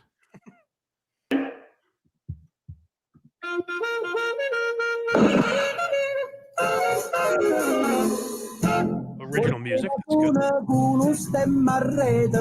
Although the crime rate is down, it may go up next year. Yet another failure of the Obama administration. Of course he made this. Hey, John, what do you feel like eating tonight? He'll explain it. Don't worry. Chianti. More like bonbon Chianti. You see the size of the fat fuck? Hey, Johnny, which side of the menu you gonna eat tonight? You think I'll have the rabbit? I'm sorry, Johnny, but we don't have any rabbit on the menu tonight. Now you do. I think I'm gonna have me a little bit of the rabbit too. I'm hungry, huh? This is terrible. Well, I want to just, like, if you want to know the voices, so here. It took 2 people to write that? Their credits? Yeah, there's actual credits for that. You thought that was going to get picked up?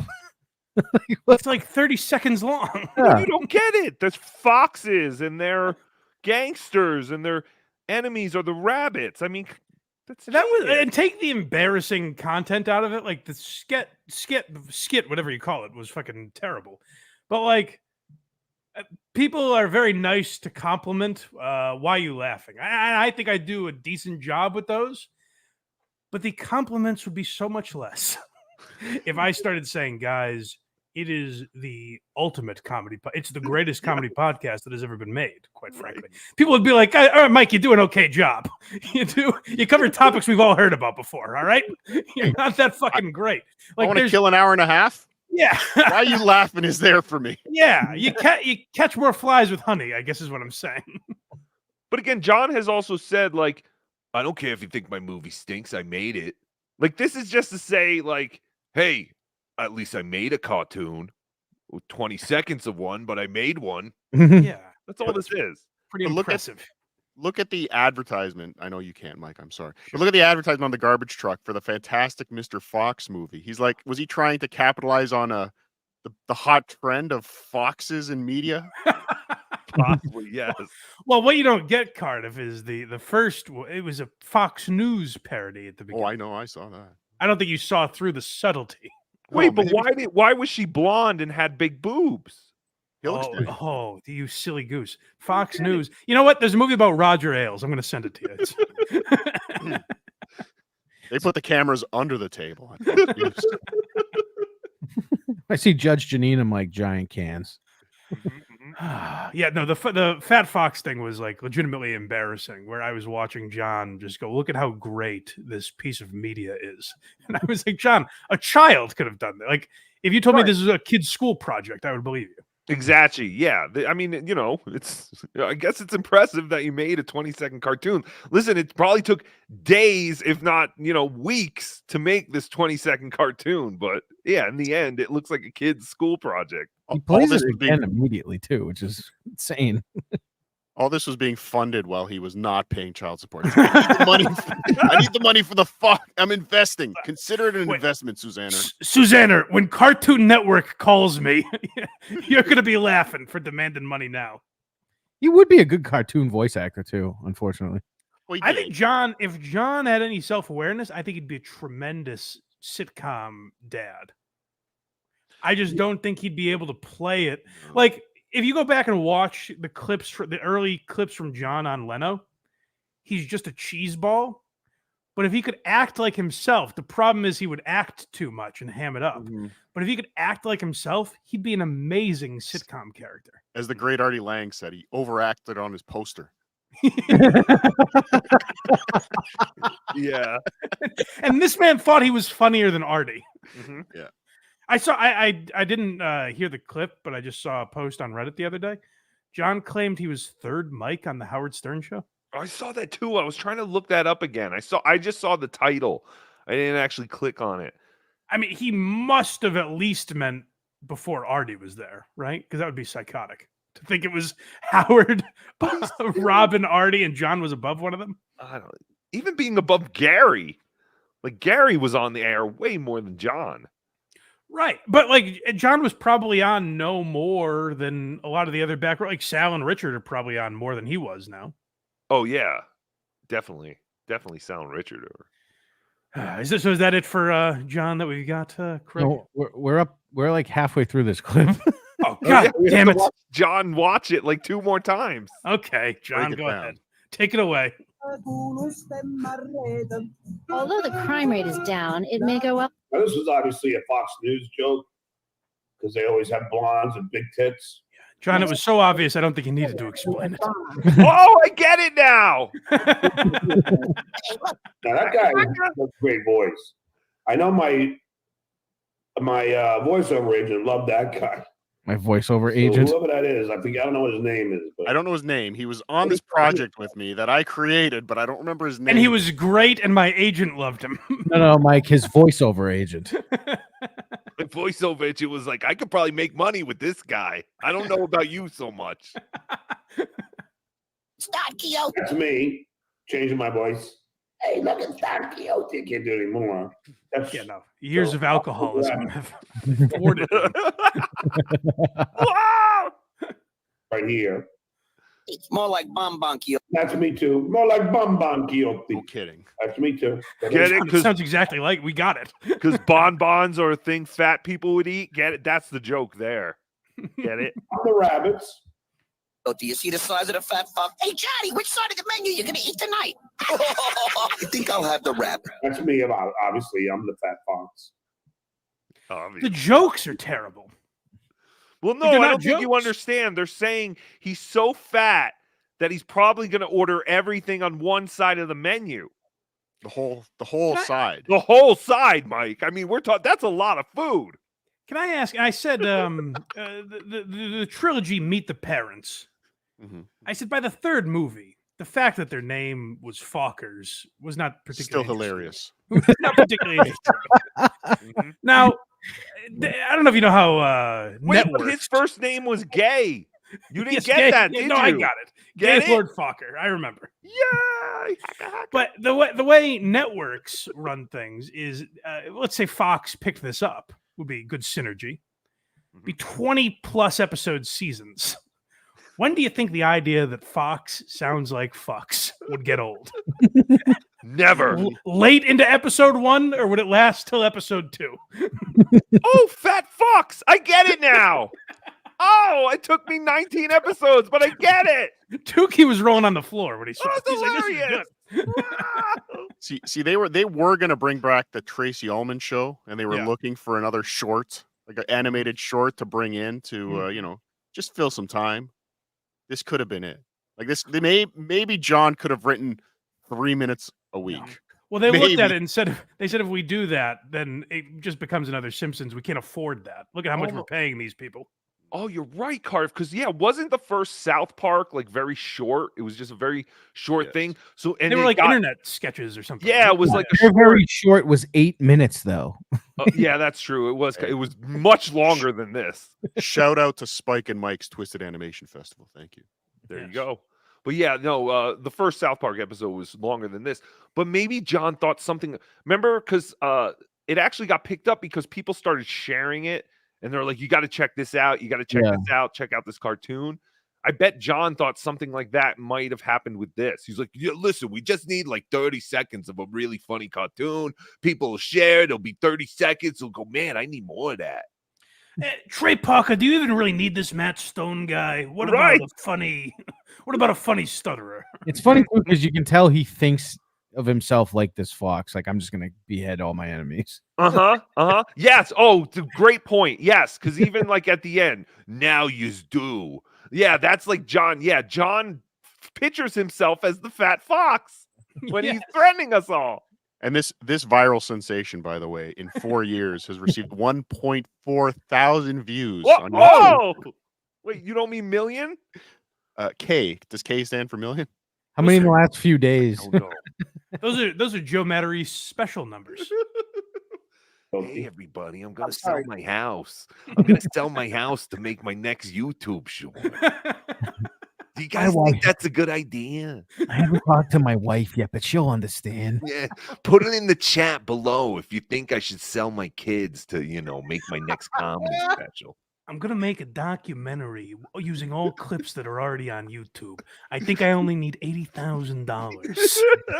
Do you guys think I should get Porcelain to do another documentary on me? Tell me, and I'll try and do that. If it ain't broke, don't fix it. It's bullshit. I wouldn't be surprised if Joe Mattery saw John's super chat numbers. I wouldn't be surprised if we just started hearing fucking penis wrinkle. Just use your real name, you coward. It's coming. It's coming. Joe wants in on this so bad, but he can't take the heat. He can't take even getting paid to be insulted. He does. I don't know.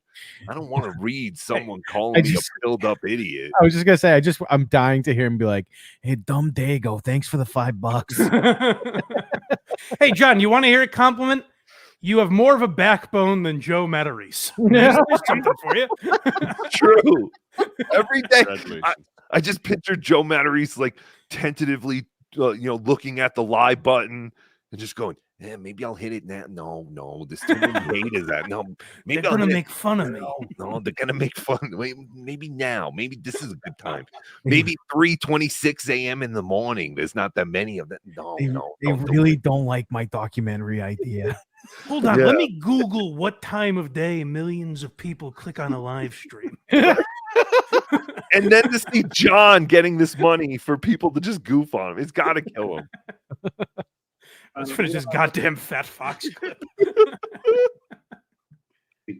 That's me too. So there's two of them. I'm the rabbits. Oh, do you see the size? We got it. Hey, Johnny, which side of the menu you gonna eat tonight?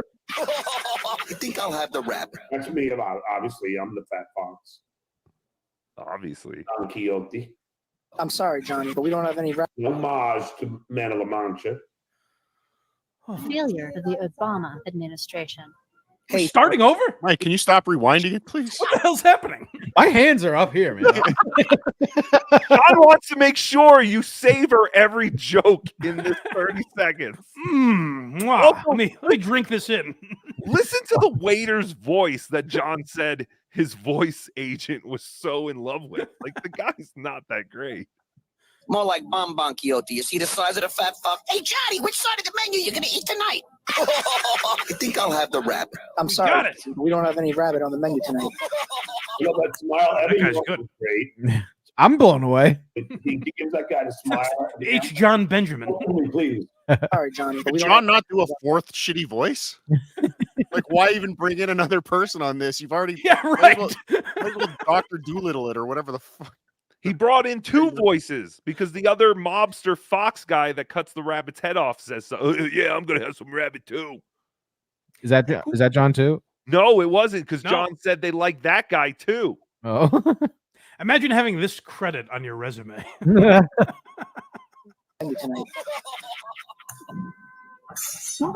Now you do. I think I'm gonna have me a little bit of a rabbit too. I'm hungry, huh? I think that might be a young Cardiff Electric. Oh. He fucking left. Tommy. There he is. I'm on to you. I don't know this guy's. A little bit of a rabbit too. I'm hungry, huh?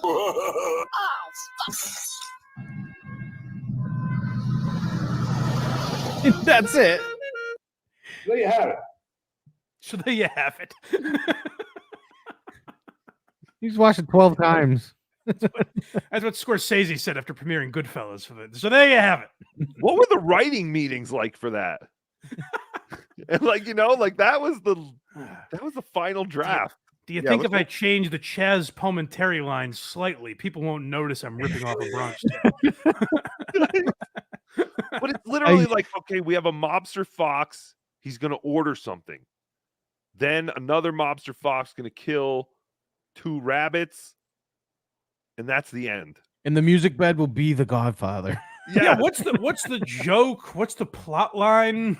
There's nothing. Normally there's a beginning, middle, and an end to things. How did they season this rabbit? I mean, did they have a butcher on hand? Like, what? So many questions. Were these people arrested after these rabbits were murdered inside this restaurant? Did the restaurant's name have anything to do with anything? I couldn't even tell what it said. It said like Luna a piece or something. Luna Azzurre.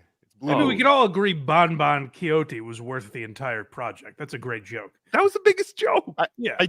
Sorry, you mentioned the name of the restaurant, so it translates to Blue Moon. But what's the joke there? Or is that really what it says? Blue Moon? Blue Moon. Yeah, Blue Moon in Italian. Yeah, I don't know. I don't know if there is a joke. It might just be a restaurant John enjoyed. Yeah, Belmont. And then what's episode 2? His greatest, the main character's greatest nemesis has been murdered. Yeah, I don't know. I don't know, but no, those seemed like lackeys. Those seemed like Jackie Jr. types, you know. Oh, okay. Those rabbits. I don't think those were made rabbits.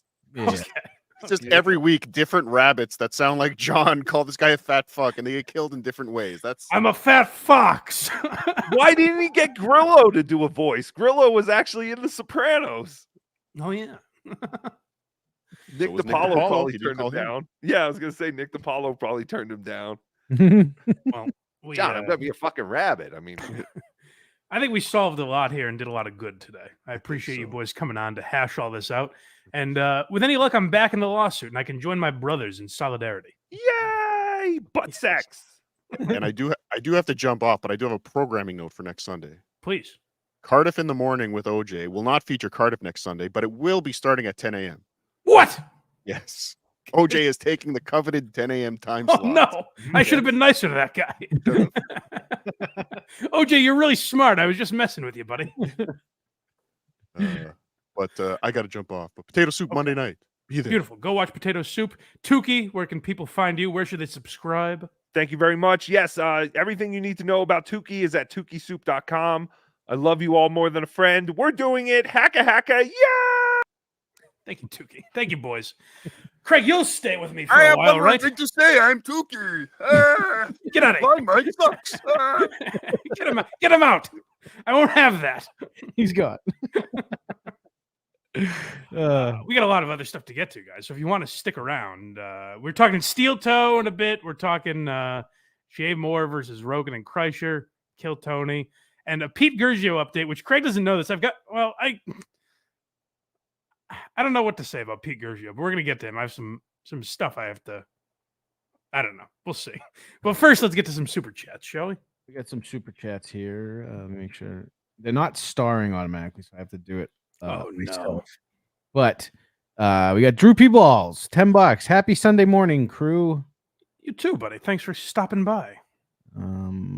I just made you read a $1 super chat, $1, and that was the only message. Thank you. Oh, you son of a bitch. Box Eating Dad, $2. Craig, send Electra a pic of my tattoo. He did send me a picture of it, so he's got a thing with Electra. I've noticed they have a real will they won't they thing happening. He's flirting with her hard. Yeah. Husey Entertainment, 5 somethings. These guys without OJ is like GNR without Slash. Well, they told me, I bust OJ's balls, but they messaged me and said we want to kind of spread our wings and fly a little bit. That's right. Without the juice holding us down. Hulkamania gifted 5 Blind Mike Project memberships. Thank you. Oh, thank you, Hulkster. Dang Lizard, €2. Stuttering John pulled it because he sniped Bob Levy and then played TSN. Oh, why would he pull that though? Hurt his channel possibly. Mystery. What a mystery. Carl's Frosted Tips, $2. Mike Geary, Geary. Stop it! What did I tell you? You don't have to read these. Stop it. You don't think I'd find out? You don't think I'd find out? Penis Wrinkle, $5. All I told John that I've worked with him in the past, and somehow he was able to conjure up someone he's wronged in the workplace. That's how I became Pat. Oh, it's not the same guy. That's great. I know who you are.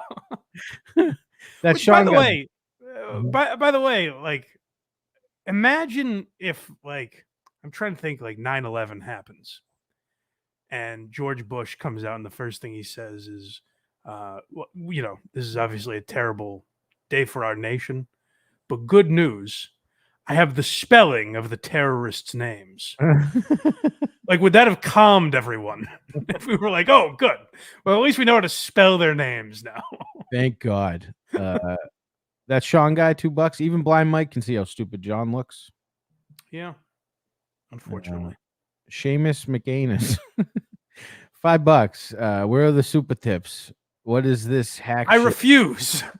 Do you know what this is? No. It's what I was referring to with Tukey. About who are these socials? Yeah, so they have a system now where you can super chat us, but what you would do is super tips is different. I think they get more of the money, which is good because YouTube fucking rips you off. But what it is like they could super chat with like Stuttering John's voice or Richard Ojetta's voice or Coach HP or something like that. So it just takes for fucking ever. And our whole show would be super chats. It's a pretty good problem to have, I guess. It is. I'll just never get a word in edgewise on that program. It's all jingles and super chats now. The blind guy especially needs voice chats. That was the end of it. Okay. Nick West, oh no, we're not doing super chats. Oh. That one. Tookie and Cardiff bring the chats. I like it. Nick West, $2. Be great if we could get PW to serve John. Penis Wrinkle. You've slandered me, John. The good wrinkle name. Where am I? Hulkamania he gifted memberships before he was a member. That's neat. Now he's a member. All right. Thank you, buddy. Dang Lizard, €5. Maybe Kreigers can explain. Is talking about Go ahead. Is talking about your kid's mental issues to get anal from a young girl, quote, less than half your age, a common move, Kreigers? Interesting. Yeah. Is that what do you say? These are false statements. I don't know what you're talking about. Rick calls Kate Meany an old maid. John likes him a little long in the tooth, he said. She's 22. 24, I think. Yeah. 24. Cupcakes Corner with American Cupcake, $5. In Mexico, if you have an affliction that's your name, bald guys are called El Pelon, fat guys El Gordo, El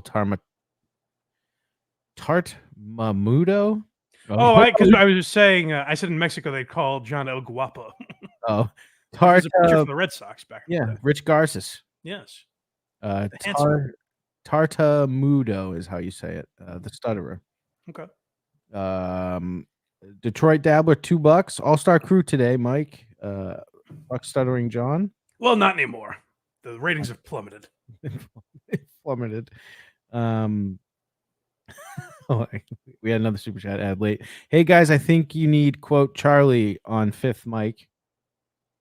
Charlie, I don't know Charlie. I don't know, but this is a good segue if you want to go there. Strangeland 77, $2 towards the goal, my friends. Let's get to Steel Toe in a minute. First, I want to play that video I sent you. I think it's by the guys that do Lemon Party. Ben Avery, Tim Dillon's old producer, and his new crew made a video. And listen, people were sending this to me and saying it reminded them of me. And quite frankly, I don't know where they got that. I think it's way off base. I thought this was very well done.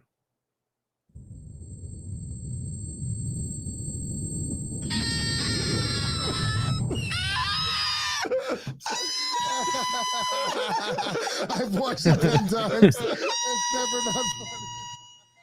Bert Kreischer's a fucking sad, drunk, fat slob.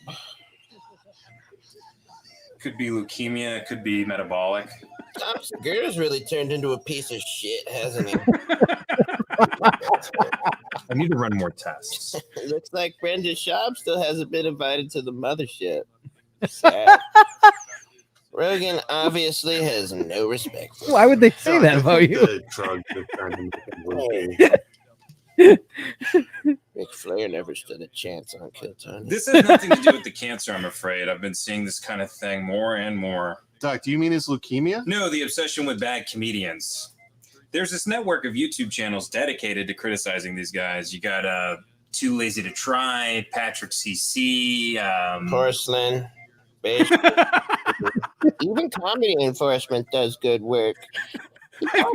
Not only am I one of these people, like I've met them at Skankfest. It's a group of people. They nailed us.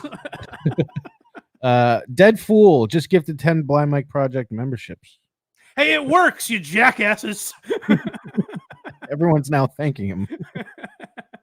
Thank you, sir. But despite that, he still does great research. I got to be honest, Doc. They sound like huge losers. Actually, they're all wildly successful.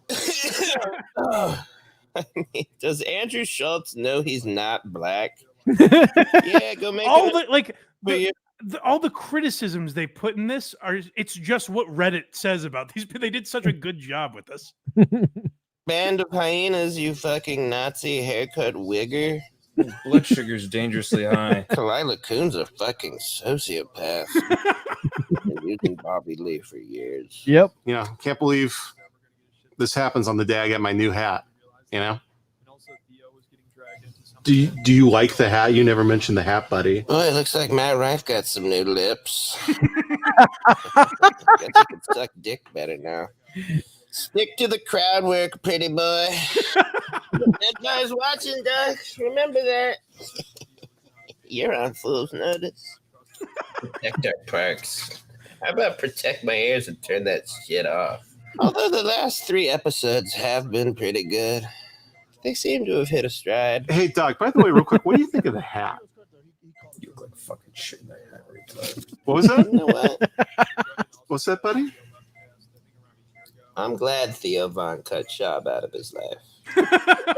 Could be a brain tumor. Again, we don't know until the They nailed every take. Every single one. I mean, look at him. Whatever it is, it's terminal. Tom and Bert completely embarrassed themselves crashing the Pat McAfee show a few months ago. Yeah, I think he's been through enough. I've been through enough. Here, you can do the honors. I know he was your Discord buddy. He was a heckin' good mod. You guys are straight murderers, B. I mean, they're having fun now, but just wait for the Austin bubble to burst. Rogan's expanding it into Vulcan. May have an Austin comedy festival, too, which is just sad. I gotta say, I was surprised by Stabby's acting on Tires. Gerby's fucking rules. Yeah, he does. Sorry, buddy. He nailed the people that they like. Yeah. You know what I mean? Like the people they won't shit on, they also nailed that. Gerby's did rule. Yeah, there you go. But you suck ass. Hey, Doc, you got any nurses in here I could take for a trug walk? God damn it. Just put him out of his fucking misery. Ah, fuck Ben Avery. Fucking giggling retard. Inside humor. I can't stand to see you look like this, man. Come on, let's fucking get this over with, gay hat guy. Shout out to the shaman. It's like the idea that he loves McCusker but hates everyone else. Yeah, so my guess is Brendan was always trying to talk. so perfectly done. Now the idea that people sent that to me and someone just blatantly said, "This is you." And I said that. I like to think I have a different spin on things, you know. But now let's get to an episode that Too Lazy to Try talked about earlier this week. Deadpool, real quick, gifted 10 more memberships. Oh, thank you, Deadpool. See, guys, it works. Just talk about these fucking comedians. Yeah, I like to think I'm not as critical as some of these channels, but when everyone sends it to you and is like, "This is you," I'm like, well, I guess they're on to something. Wait a second. That was so well done. Kudos to them. They've boiled me and many others down to a science. Any nurses that want to go on a trug walk? I'm glad. Although, like, down to saying, like, I'm glad Theo Von cut shop.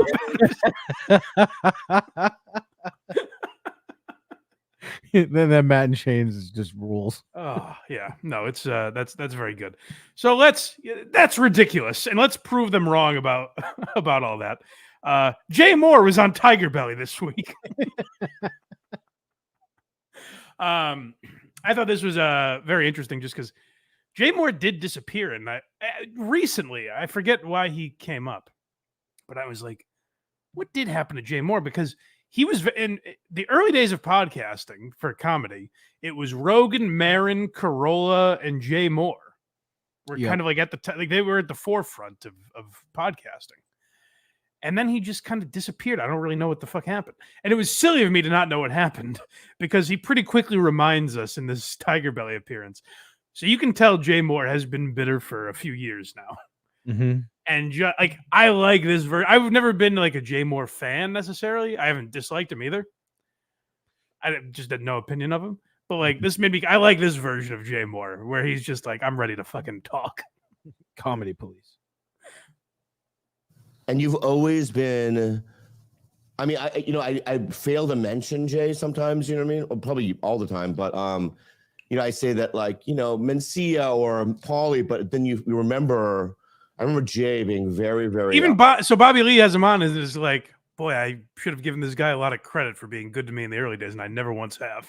Yeah. Believe me, Jay Mohr notices. Yes. Helpful, so it's like That's interesting to hear because when I watched this podcast, you guys are talking about how I was abusive. When? You and Bert were talking about how I do remember like this. apparently I slapped Bert around and abused him. You did that. I didn't do it. No, it was the whole conversation was about.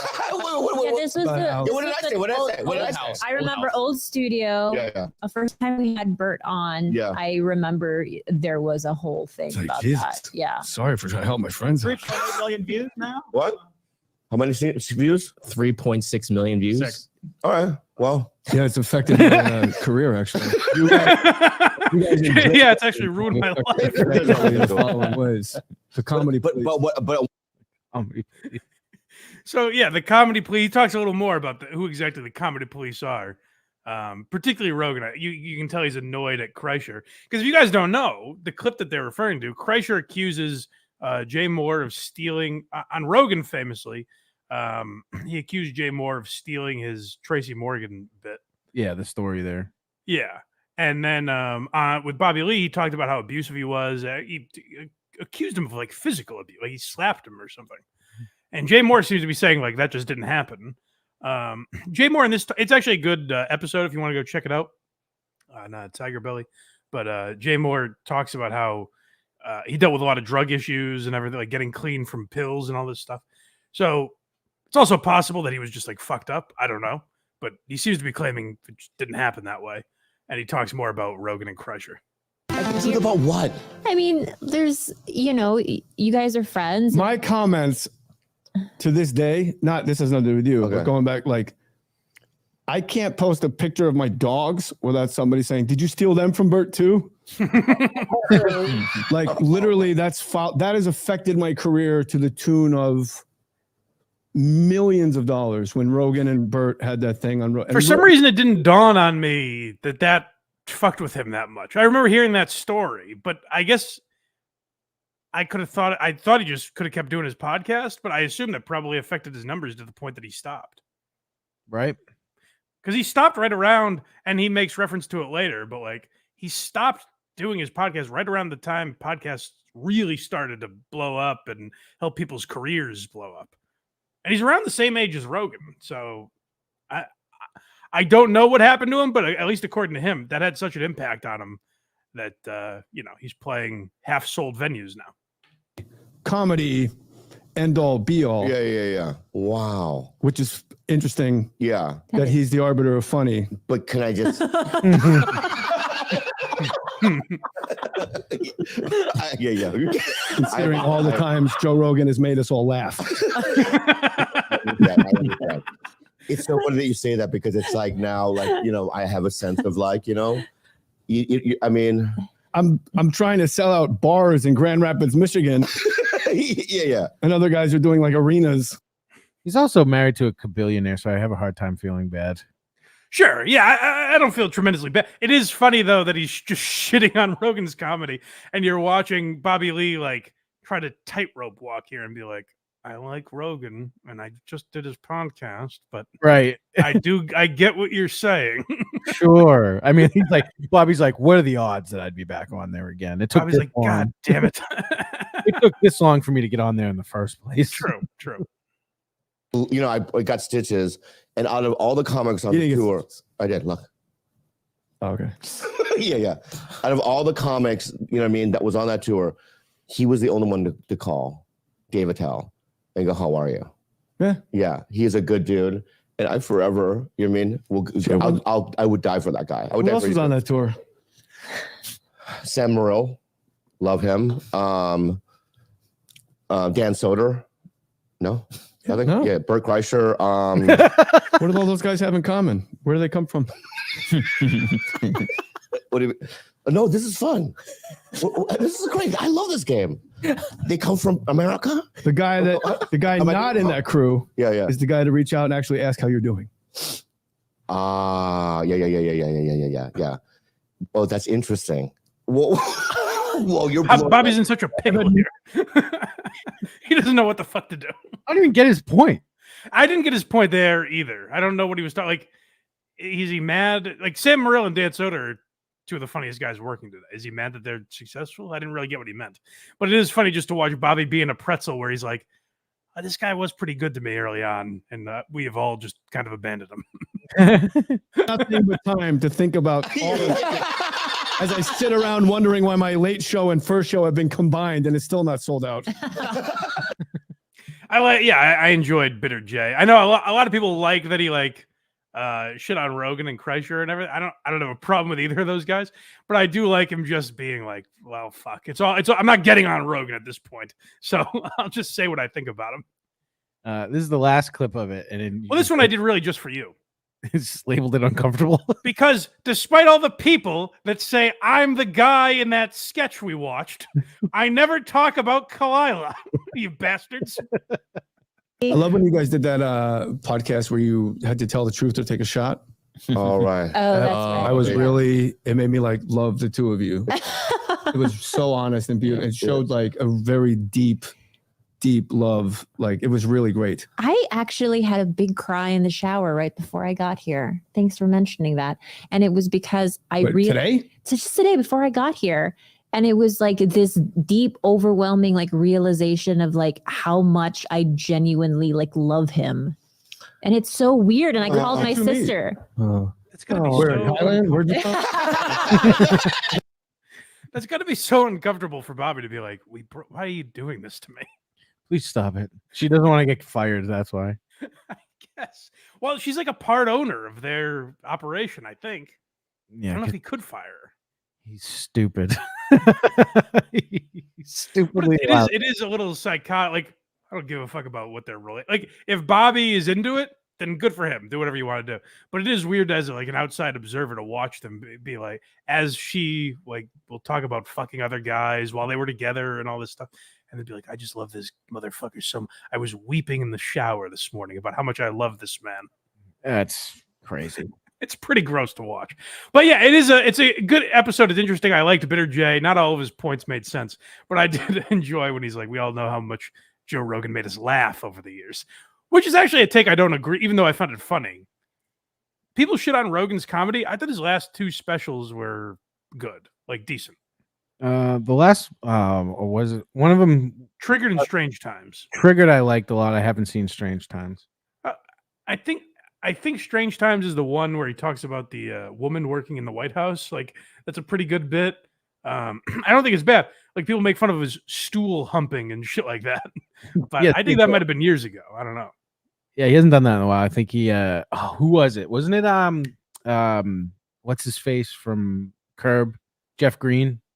Yeah. Jeff Garland was on talking about that kind of stuff. And being people humping stools and stuff like that about. And Rogan's I don't know. That's crazy. But yeah, we don't always have the exact same take as Too Lazy to Try. Sure, I rip off half his topics, but that's just because I'm also interested in them. Making sketches attacking me now. All right, so what do we have next that he talked about? That Too Lazy to Try? Well, I guess he probably talked about Kill Tony, didn't he?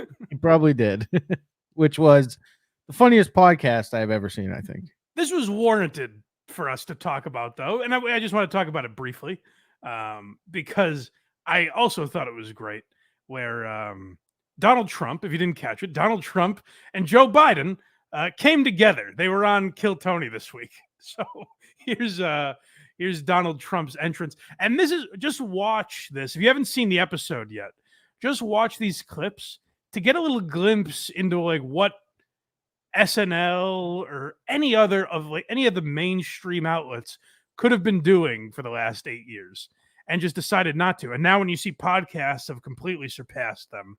And by the way, we don't need to play it because it's kind of inaudible, but I sent you a clip from Joke World where it's hard to hear, but Bustin' with the Boys posted it and then deleted it, which probably means they fucked up and it's true. Yes. But it's Tony Hinchcliffe talking about getting a Netflix deal for Kill Tony.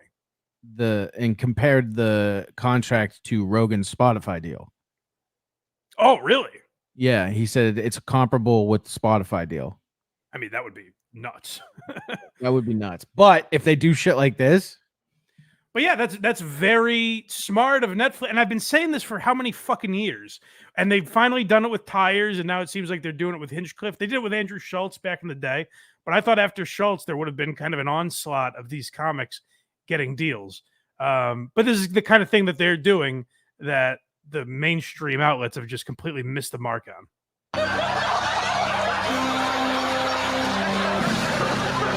This is an unbelievable moment. Right before this, by the way, so Adam Ray is playing Joe Biden. And right before this, he gets up and starts chanting, no one's going to take me down 4 more years. And then Shane comes out as Trump, and Adam Ray is petrified. You do not look at Joe Biden. Sit down. I'm so scared. Tony, what an unbelievable experience it is. What a great show this could be. Instead, we've got an absolute idiot here running the show. It seems like it was a very fun show to have been at. Yeah. Like, imagine just the luck of the draw. This is the episode here. And it came out, obviously they recorded it the weekend after the debates, but it also, the timing of it coming out after Trump gets shot. Yeah, it was crazy. Like a day or two later. Yeah. This has almost 11 million views in 5 days. By the way, so you listened to the whole thing, obviously. Yeah, twice. Did they cut a lot of it out? Because they reference a few times it being like 3 hours or something. They reference how long it is towards the end. They do. It's only like 2:25 or something like that. Yeah, I wonder if like things got cut out or something. But maybe. There's a couple things from there that you didn't clip, obviously, because it's fucking forever, and all it would be is compliments. But like, yeah, I just wanted to do a few quick clips because I liked it. Yeah, you don't always talk about stuff I like on the show, so I wanted to bring something. But like, I think if you like the 2 or 3 clips we play, you'll go and watch the full episode if you haven't already. Yeah, there's 2 parts that Shane was like unbelievably funny in that we don't have is when Heinz Kim says he was South Korean and as Trump, he just goes, gross. That was it. And when David Lucas came up and he's like, you said that illegal immigrants are taking black jobs. He's like, what do you mean? And he goes, well, the illegals have been pretty loud on buses. Just going into it like that. But here we have him nailing it. All right. President Biden seems extremely frightened right now. I gotta go to bed. Also, he's not getting enough credit for how funny his Biden. No, because Shane, like, he's kind of the straight man, I guess, but he's doing a great Biden. He was really funny. Yeah. No, Adam Ray was also great. Just because I have it handy and it'll take 2 seconds. Here's what he just said, basically. But I'm going to go to bed. That's the end. Oh yeah, that's the end. That's the end of Jerry's show. And let's resume this clip. President Biden seems extremely frightened right now. I gotta go to bed. Oh wow, yeah, that's spot on.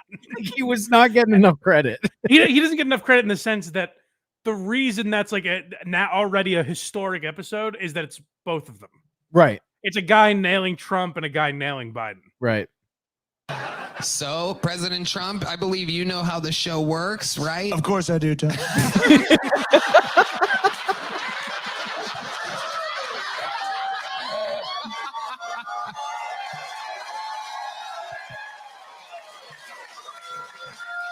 What a great crowd. What an amazing crowd this is. A lot of beautiful women here, great women.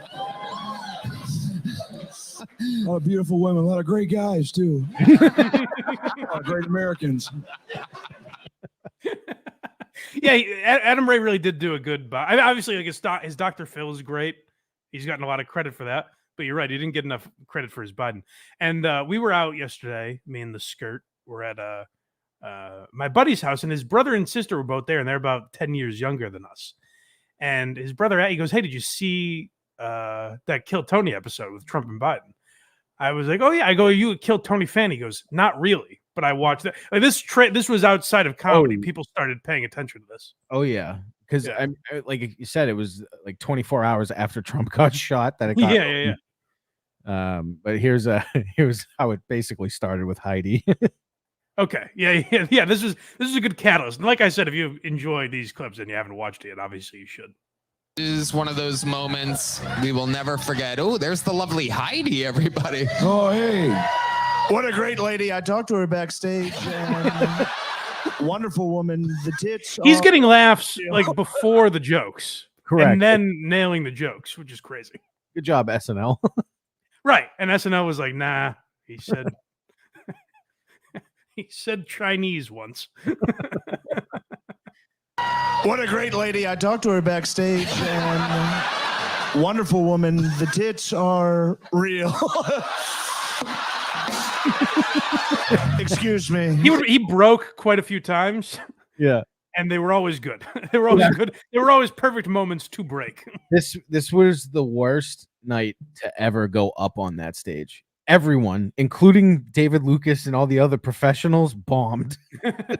Well, it's crazy. Like what I think of now that when I went to the mothership, like I didn't get into Kill Tony. I was upstairs at the open mic. Mm-hmm. And I just think of like the people that were upstairs for this. Mm-hmm. Where it's like, that's what I missed. Right. And you don't find out till like a month later. Right. So they're like, fuck. A lot of people are saying her tits are fake. They're not fake. I touched them. And great tits, wonderful tits, American tits. And that's the thing that we've lost under this administration. Where are the American tits anymore? 4 years ago, there were American tits. Now there's no American tits. Mexican tits. Mexican tits are streaming up the border and no one's stopping it. Fentanyl tits. Fentanyl. One shock and you're dead. Can you believe this? This would never... Unimaginable what's happened to this country. We're fine. We're fine. Hey, I smelled her tits too. They're great. Everything's great. We're fine now. We were fine then. We're fine. Hey, you're the sucker.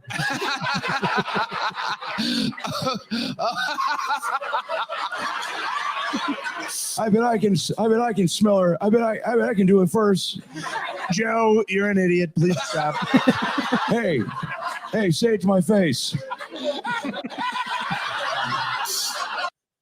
They do such a good job. We have one more clip, right? Yeah. This, I think, shows what you were just saying, where like it was impossible for anyone to top this. Like no comedian was crushing because the audience was dead from what was happening between the comics. So this is after the first guy that goes up bombs. A lot of references there. How do you feel like that went, Matt? It was okay, Tony. I think it was okay, according to you. It was not. It was.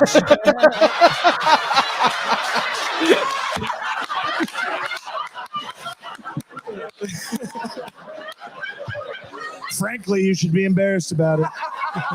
I would. Not good. Not good. Yeah, this is the first thing we agree on. That was dog shit.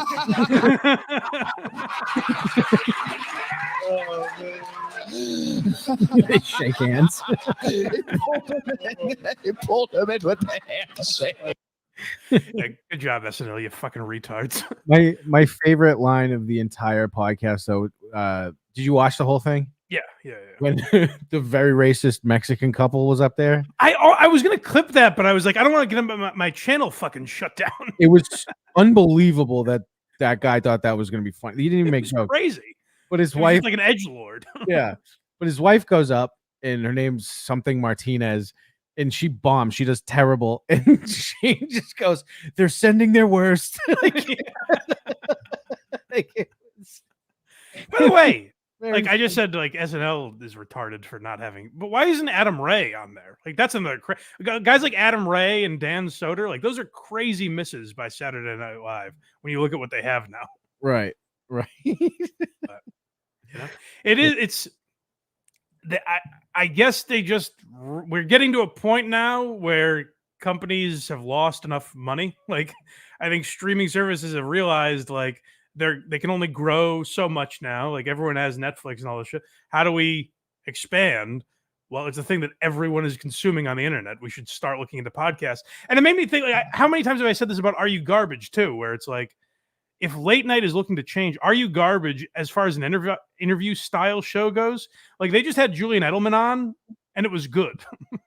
Right. You know what I mean? Like Julian Edelman, as far as athletes go, he's like an okay interview, but he's not like the most interesting guy in the world. But it was like really entertaining because the way they set up their interviews is just so like you can naturally get into topics that you otherwise wouldn't. It's not offensive in any way. Like people in the Midwest, housewives could watch it and be amused. You know what I mean? Like the idea that they haven't started expanding into that world at all is crazy. But it sounds like Netflix might. So good for them if they're, finally breaking down those barriers. That's right. Which direction would you like to go to now? Let's go to Steel Toe now because guys, we're getting late in the program. I think it's time to hit the goal. What do you say? We gotta hit that goal, baby. I was hoping the Tookster would stick around for this because he does a great Aaron impression. Oh, he does a great Trey Parker impression, but it suits Aaron very well. So I figured until I was gonna say until I get bored of it, but I know that's not gonna happen. Here's my undoing. Here's where this show will start to unravel. Where a lot of people say like so and so got too like Anthony Cumia is too obsessed with race. Right. That's all his show is now. Or people got really into the COVID thing or politics or whatever. Like people obsess over these things. In a few months, those of you who are watching right now will be saying, I really liked Blind Mike, but he can't stop talking about the fucking goal every day. He's now doing 5 shows a week where he just breaks down a 5-minute clip about the goal. I'm obsessed with it. I can't stop watching this guy rattle his pots and pans to get our attention. Unfortunately, when we left off with Steel Toe, the streak was at 6 or 7. Yeah. It's at 3 right now. No! Yeah, so we missed the goal. People let him down. Oh, guys. Well, hopefully we can get back on track with the goal here. Guys, good news. We got a half hour left to knock out today's goal. And that is good news. That's plenty of time. That's plenty. Oh, my. Whew. A little breathing room. And we are 135 away. We are not far at all. You guys can knock that out. Streamlabs, PayPal, Venmo, Super Chats, Rumble Rants, memberships. Let's knock it down. If you feel like jumping. Good news. As the great Kirk Minahan would say to me in a situation like this, go outside and say that to someone. Good news. We're $135 away from the goal, and we've got 30 minutes left. Good news. We will knock it out in about 25 minutes or so here. I do love his shirt. Call it a W for the day. If not, can always knock it out tomorrow too. But we can do an extra hour today. Hold on, Aaron. You mean to tell me if we don't hit the goal today, the sun still rises tomorrow? That's right. Won't the country be on fire if we don't hit the goal today? Very well could be. That's what you have us believe when you whip us as you count down the seconds. That one. Maybe that's what he does when he's a half hour away from the goal. He pretends that there might be a tomorrow. You need a little optimism. That's very true. Care of. Oh, man. I'm looking at the chat right now. And I am just not seeing a lot of things that I can read. Very terrifying. Hey, maybe I got a tip, Aaron. Maybe talk about other things on your show. Possibly. You know, maybe We've heard topics other than relying on the fucking chat.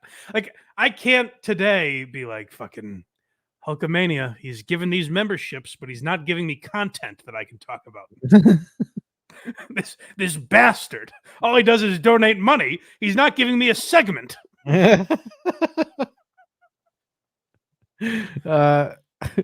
But you know, can we do it? Is it possible? You think we can achieve? Ooh, well, here's the thing. We've done it 3 days in a row. I like including myself as part of that. Like, we're all, even if you don't donate, you're part of the goal. You know, from the top 1% of the country all the way down to the homeless bums. We are all part of the goal. That's right. That is true. Crash 61. Thank you for the $30 over on PayPal. All right, guys, you ready to rally to see if we're doing this thing until see if we're going till 11 today? $85 is the number. We are $85. Oh, they've really chipped away in the last 25 minutes. I think I skipped like 25 minutes and he only got $5 until that donation. No, he's chipping away, man. Can rallying. That's true. Will we knock it out? You guys have gotten very, very close, and we have 5 minutes to go. Put that 5 minutes on the clock. $85 away. Let's hammer out the rest. It's the last like goal a game of the show week for YouTube. If you guys want to all throw in 5 or 10, we'll knock out that 85 in no time. Come on, gang. Let's do it. How can he do this without feeling like shit? Well, how can he not? So let's pretend I did this, and you didn't. If you, of course, wouldn't have the guts to tell me I sound like a douche, you'd just go along with it, you jellyfish. I think I would tell you. Well, let's pretend you didn't. Okay. The next day, I'd see some scuttlebutt on Twitter or something. That's right. Or like maybe because I have I'll do a show with Carl. Kirk would definitely call me out for this. Mm-hmm. Like maybe because there are people around me that would be like, "You sound like a real cocksucker." Yeah. But I would imagine he sees Twitter and Reddit and this stuff. I would think if this was happening to me, the next day I would be like, Jesus Christ. All right, guys, we got to play the clip now of me. I thought I sounded cool, but here we go. This is me trying to hit the goal. Aaron never has that moment of clarity where he's like, oh, I sound like I'm begging. And I get someone told me recently, because I've asked this question before, of why does Aaron, why doesn't he just do a regular show?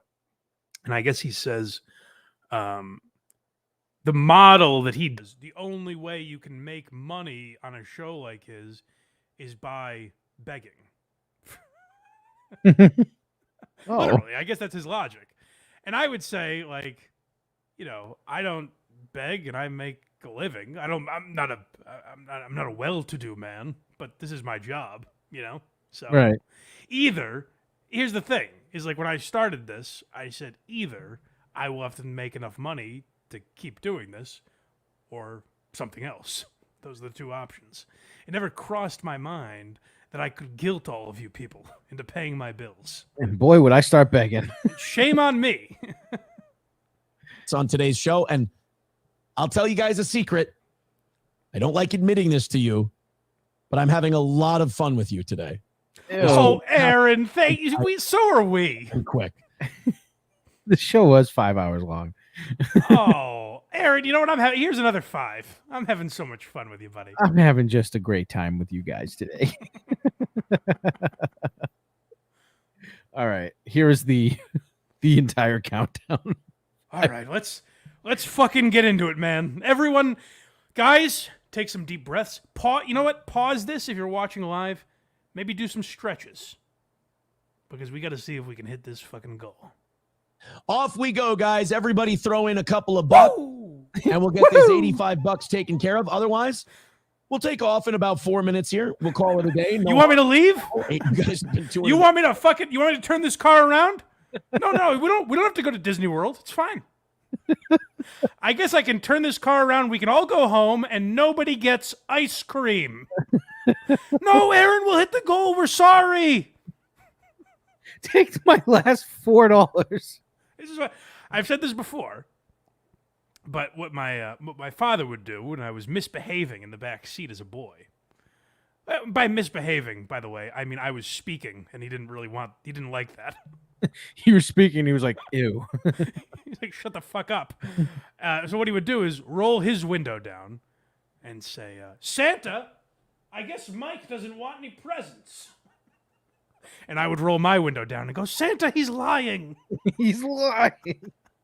And that's what Aaron does with his audience. Now they're all in their fucking 40s, but Right. but what do I know? Maybe it's the right approach. It worked with me as a boy. Job this week. $85, not the worst L in the world, but I will say I'm partial to sticking around and fucking around with you guys for another half hour. Hey, I don't know, guys. I'd love to stick around. Oh, would I love it. But if you don't let me, then I guess I'll just go home. If you guys don't let me do a longer show, then... Need a prostitute site. Thank you. Puerto Rican prostate puncher says, give Aaron the $85. He will give you a midget. If I did this, by the way, we would have to end... Maybe I'm just jealous. Because if I did this, we'd have to end in the middle of every Stuttering John segment. Where I'm like, fuck. I guess we didn't hit the goal. We're out of here. Oh my God, that would be the best. I kind of want you to do this now. Everyone convince him it's not gay. I can't... That's the thing is I'm not pompous enough to put a number that these people owe me. Like, I don't know what the number would be that these guys owe me to get out of here on time. Dollars away. Streamlabs, PayPal, Venmo, Super Chats, Rumble Rants, gifted memberships. We appreciate all of it. If you contribute to the show, we love you dearly. 3.5 minutes. Oh, no. Aaron, you told us it was 4.5. Oh, God. He does that every fucking time, too. Well, I think it's to spur urgency. Oh, God. We actually have one less minute. Oh, no. Honey, quick. Bring me your card. I've maxed mine out. I'm sure ones that you guys can really sink your fucking bigoted teeth into. All right, there they are. The links are in the chat, and it's only $85. I think we can get this thing done. If we get it inside of 50, we owe you the 30 anyway. We got to do it. There's so much math that goes into the show. Constantly. He should go, to MIT and start cleaning floors until he finds that whiteboard. This is why I wish Tookie stuck around for this, because I need an expert to explain. I think I was pretty close last week with the 50 inside of 30 inside of 50. We owe you 20. Whatever the fuck it is.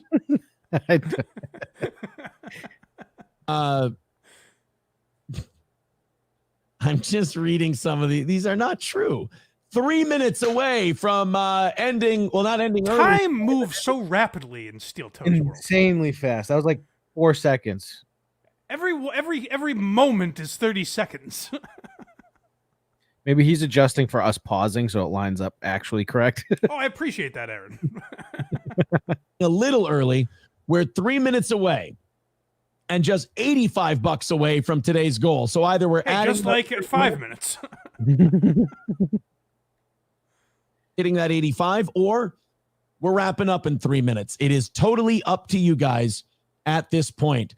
Mac with 1999 says, No, we'll just go home and no one gets to ride Superman today. I know it's the greatest coaster on the East Coast, but if we don't hit the goal, what choice do I have? You Mac, $70 away. Yes. From today's goal. Now we're really, really close. Fuck yeah. We sure are, Aaron. Now we're really, really 85 was really close. 70 is really, really. Oh, I can taste it. I can taste the goal. I love this. I could do this every day. Guys, remember, we're trying to laugh real hard, so send us 10 $1 super chats in a row, please. Yeah, guys, send us the money you owe this week, all right? For all the joy we've given you. Make sure you pay your penance. 70 is the number. MSO says, I want overtime. Chevy fan says, Aaron, I went to claim my Stoney's gift card and Cheetos called me a faggot and threw a twisted. Whoa. I knew this guy was controversial, but at what cost? Whoa. No, he didn't. He did not do that. All right. 2 minute warning, $70 away. How is that possible, Aaron? Did you cut stuff out? So it started 5 minutes at the beginning of this clip. Yeah. We're 2 minutes and 5 seconds in, and we've gone through 3.5 minutes. This is wild. Time moves at lightning speed here. It's like we're on a different planet. 2 minutes left to go. I want to keep hanging out with this chat. Just the Rumble chat alone. The Rumble chat has kind of become the best chat. Ooh, that's good, Aaron. Pin them against each other. You guys are really, I like that. Because then the YouTube is going to talk and be like, no, we're the better chat. You know that chat that can't pay us for comments? They're way better. We're the better chat. No, we're better here on Rumble. Come on, guys. Let's pay Aaron over here on Venmo and Streamlabs. Totally disgusting, but boy, are they a good time. I'm reading some of these accusations, and they are just remarkably untrue. We get it. The chat is just as controversial. Most of the accusations I hear on a daily basis. So what are you going to do? Some people get bitter. 1.5 minutes left. $70 away from knocking it out. Time moves so quick. We do it. I would like to think we can. 70 away. It's just a couple. Well, Aaron, here, let me tell you something. I don't know if you know how finances work. We always can. There's always someone on the planet that has $400 they could just give you instantly. So the idea, we always are capable of hitting goal. The goal is not higher than the GDP of America. That's right.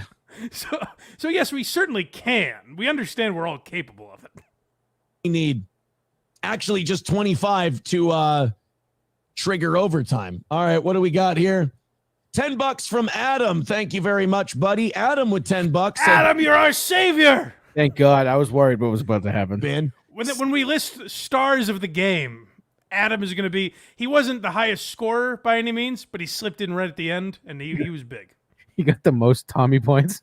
He had a lot of heart. Away from today's goal, and now 1 minute and 10 seconds left. Can we get inside of that 50 in the next minute and 10 seconds? Boy, it just seems so close. It is such a low number left, and you guys have just been chipping it away all day long. I really appreciate that. Again, you guys are the most. Hold on, pause, please.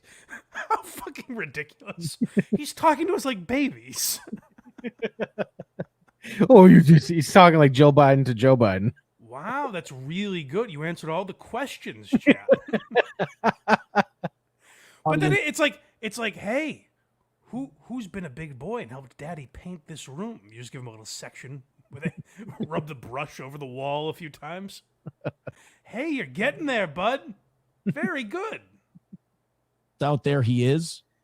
Lil Connor Peterson says hopefully he can stop paying attention to his underground slave market and check Venmo. Wait, I don't know why Venmo doesn't send me the fucking notifications. I'm so sorry about that, guys.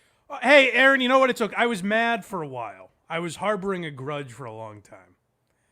I was like, God, I just really wish. Oh, do I wish Venmo wasn't fucking this guy? Does Venmo have no consideration for the goal? Let me talk to the CEO of PayPal. Does this cocksucker not care about the goal? Doesn't seem like it. Take a look. Distressing. 30 seconds left. Oh my God. Guys, we're really going to put the work in right now. Oh, Matt, I already thanked you for the $50 earlier. We got there. We got that one. All right, 30 seconds to go. Let's knock it out. Adam with a gifted membership. Thank you very much. Oh, Adam is an all-star. Does that count towards the goal? Oh, yeah, baby. Okay, good. Oh, my, hey, God, if it's currency, Okay. he doesn't care. Chuck E. Cheese gift cards, that's money. $60 away from going into overtime here and $60 away from knocking the whole thing out. 10 seconds to go. 9, 8, 7. Let's do it, guys. Come on. 5, 4. Now, hold on. I got to ask. Based on, like, the delay between us in real life and YouTube, what is the point of counting down the actual seconds? He's like, you fucking fucks better pay me. Like, even if someone sent the remaining $70 or whatever it is, you might not see it for 20 seconds. That's right. Like, what? Who is Maybe this for? It's to create urgency. It's so people are like, come on, fucking Google. Let's see. There's 3 seconds left. Let's see if he accounts for that. Oh, okay, there we go. 2, 1. $10 from Xanax Zand.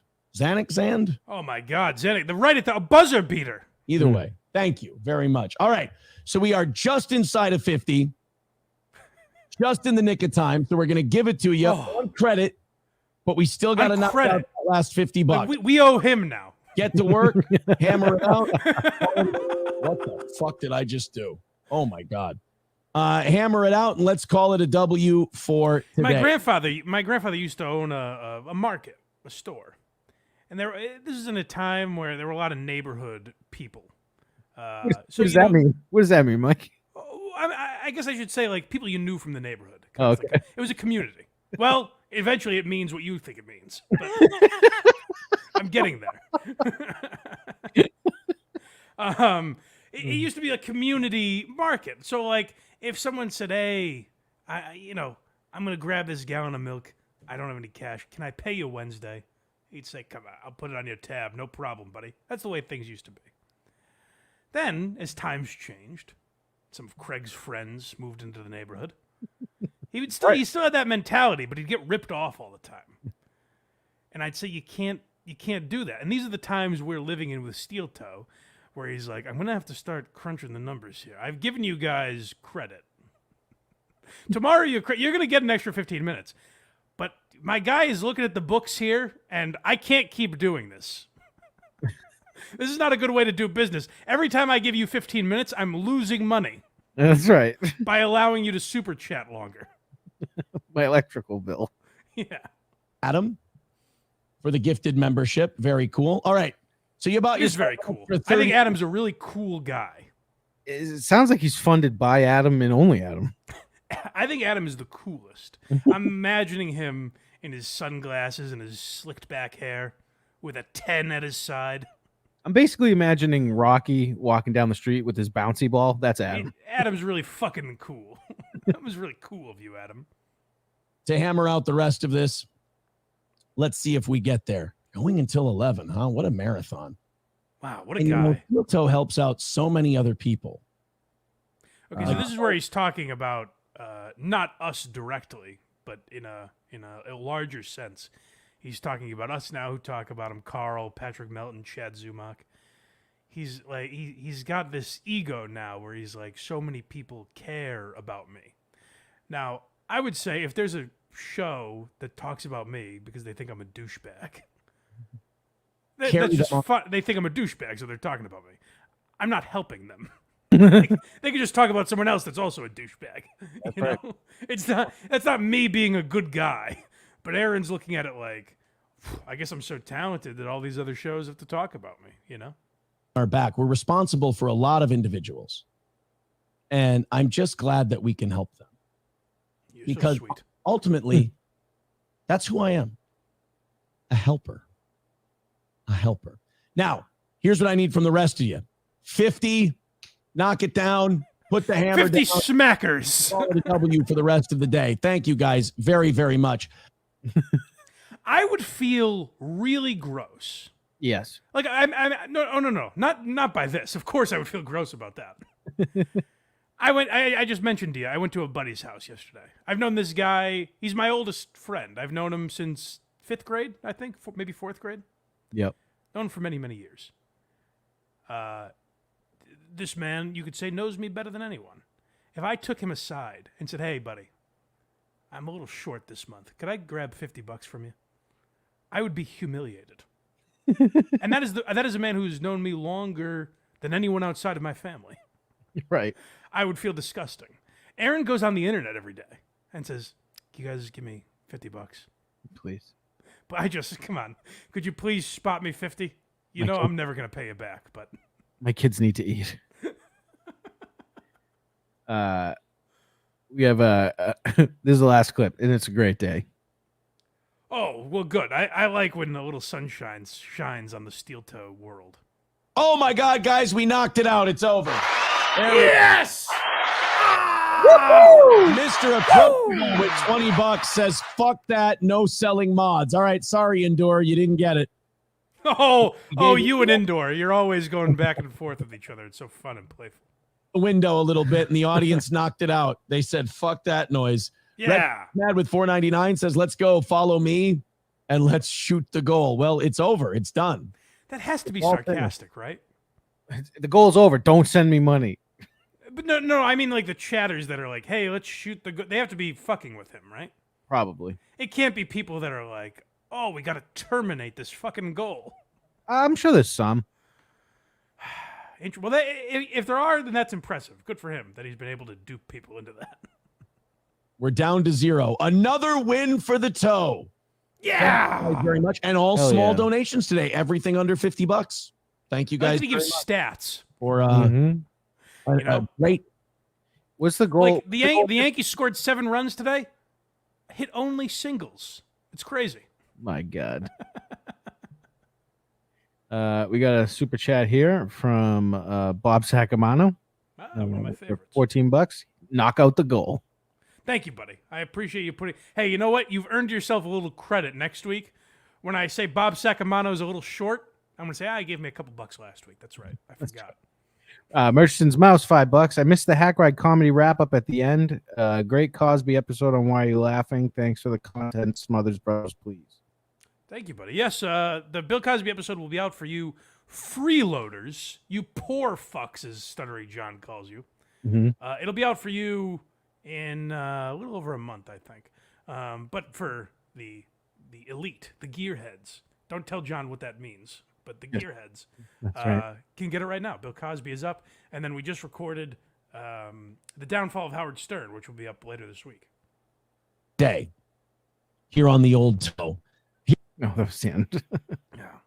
By the way, that applause reminded me, just on a quick side note, me and the old lady watched Hannah Berner's special on Netflix. I saw that all over Twitter. So she's for girls. Like, she's a girls comic. Yeah. Like, she's not targeting us at all. So, like, her comedy, I don't really have a problem with. What I found bizarre was her crowd wasn't laughing, they were wooing. It was all woo girls. Ew. Every, like, punchline was, woo! And I kept commenting on it. And the skirt was like, well, that's just how they're showing, like, that they're enjoying it. And I said, could you imagine?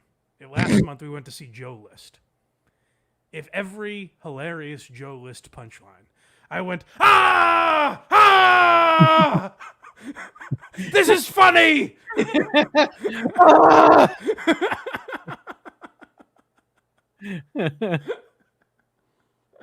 But that's still, the people in that crowd are not as crazy as those that are excited about Aaron hitting his goal.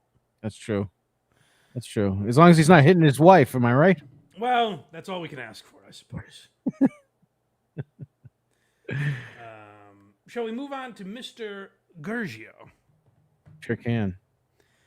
I don't know how to handle something. I'll tell you more about it after the program. I don't know. I got a message about Peet Guercio. I don't know what to do with it. Oh God, that's tantalizing. Yeah. I guess I'll just say, like, keep your eyes out for, as we've seen via his clips. He's clearly a creep. He's a weirdo. Mm-hmm. So just keep an eye out for Peet Guercio. Oh, That's God. all I'll say. I don't know what else to say. That is. I'm keeping my ear to the ground. But if you know anything about Peet Guercio, let me know, I guess. Doing an investigation. Hack Ride, $2. The goal never seems to be self-respect. That's a great line.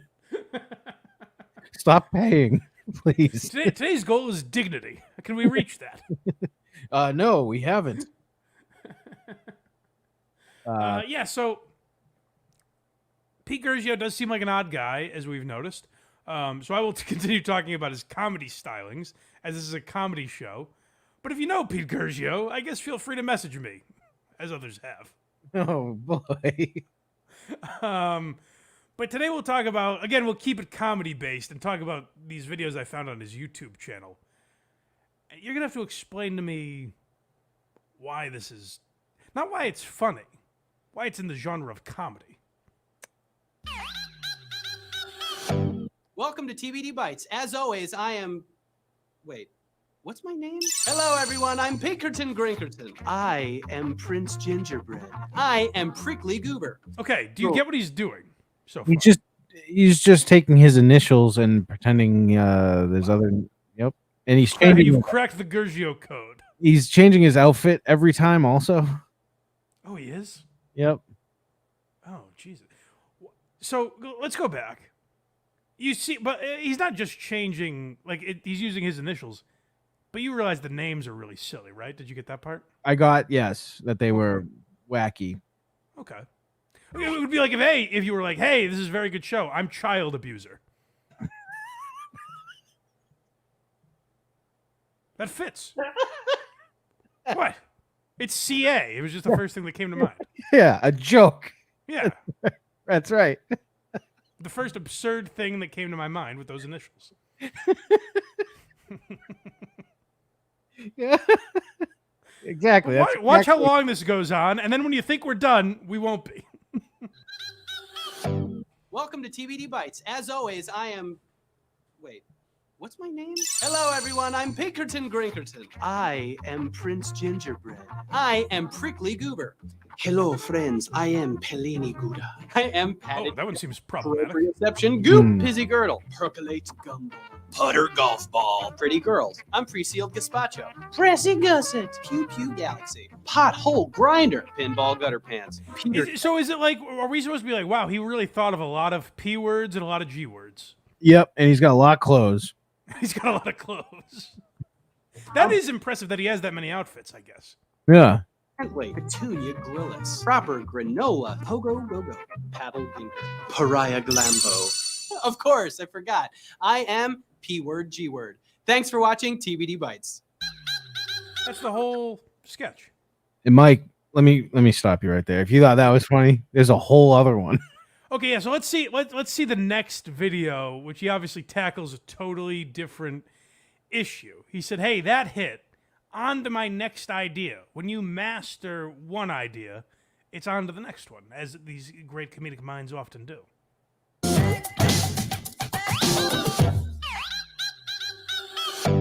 Welcome to TBD Bites. As always, I am...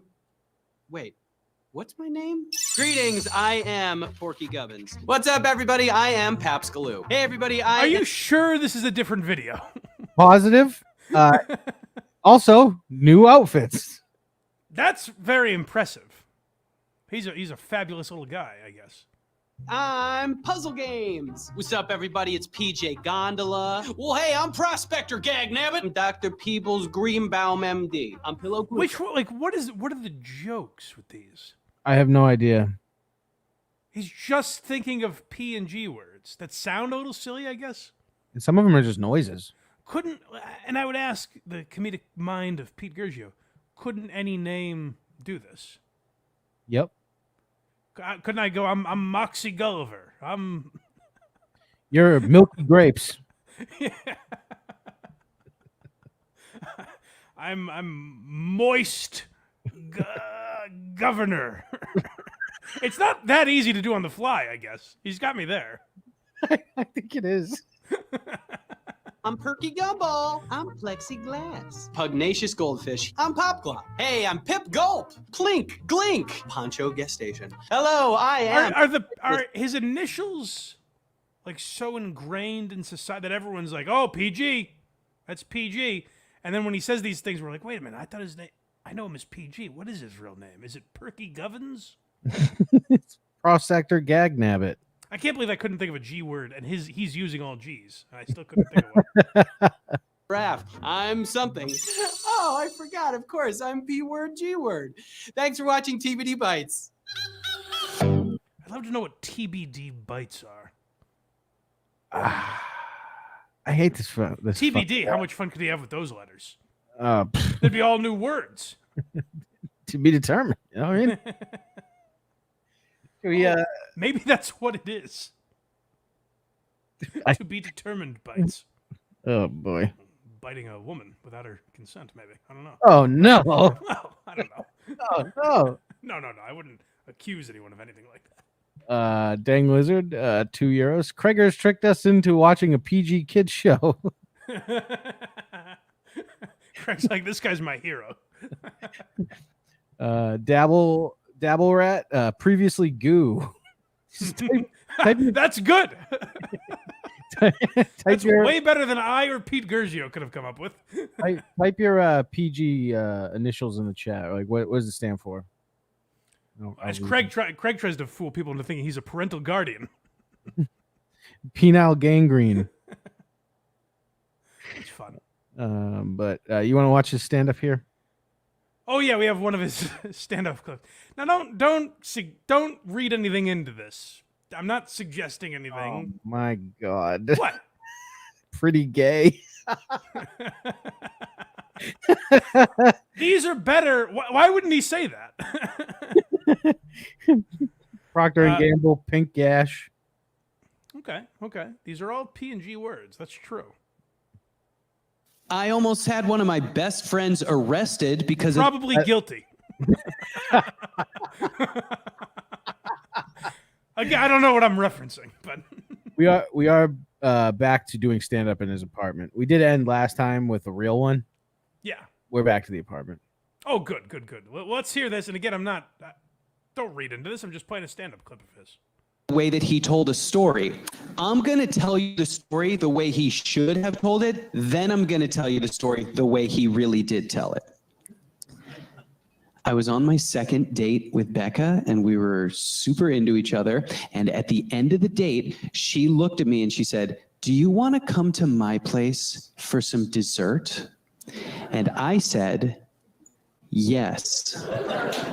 So we are in her kitchen and we are sharing this. I'm going to pretend I don't know what the punchline is. And already I think this should have been way shorter. I actually thought this is the best joke he's put on the internet. Oh, really? It's way too long. It's way too long, but there's actually like a punchline that makes sense. Well, that's what I'm saying. Is like this whole thing should have been much shorter. Yes. Just remember when we get to the end that Craig agrees with everything this man does. That's not true. And we made it through like 3 or 4 bites, and then we start making out like crazy. And things start to heat up a bit, and we end up on her couch, and we start taking our clothes off, but then she stops everything, and she's like, "No, I'm not really ready. It's only our second date. We should slow down." So I'm like, "That's fine. If we're going to do this, I want you to be 100% into it." So we put our clothes back on. We went back to the kitchen and we start to eat the brownie again. But then she like jumps on me. We start making out way harder. We end up back on the couch and, you know, one thing leads to another. And It's so long. Like I get what he's trying to do, but it's why is it so long? Great. We had a great time. That's what happened. This is how my friend Colin told me that exact same story. "Pete, I had sex with this girl the other night, like 5 minutes after she said she didn't want to." A lot of that going around. Yeah. I'm calling the police.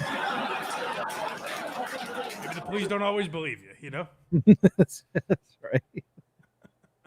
It's the first time you had like a punchline that wasn't, you know, questionable. That's true. I get. Yeah, we'll talk after. There's maybe a reason I sent it, but I genuinely don't know how to handle it. I really can't wait for the show to end.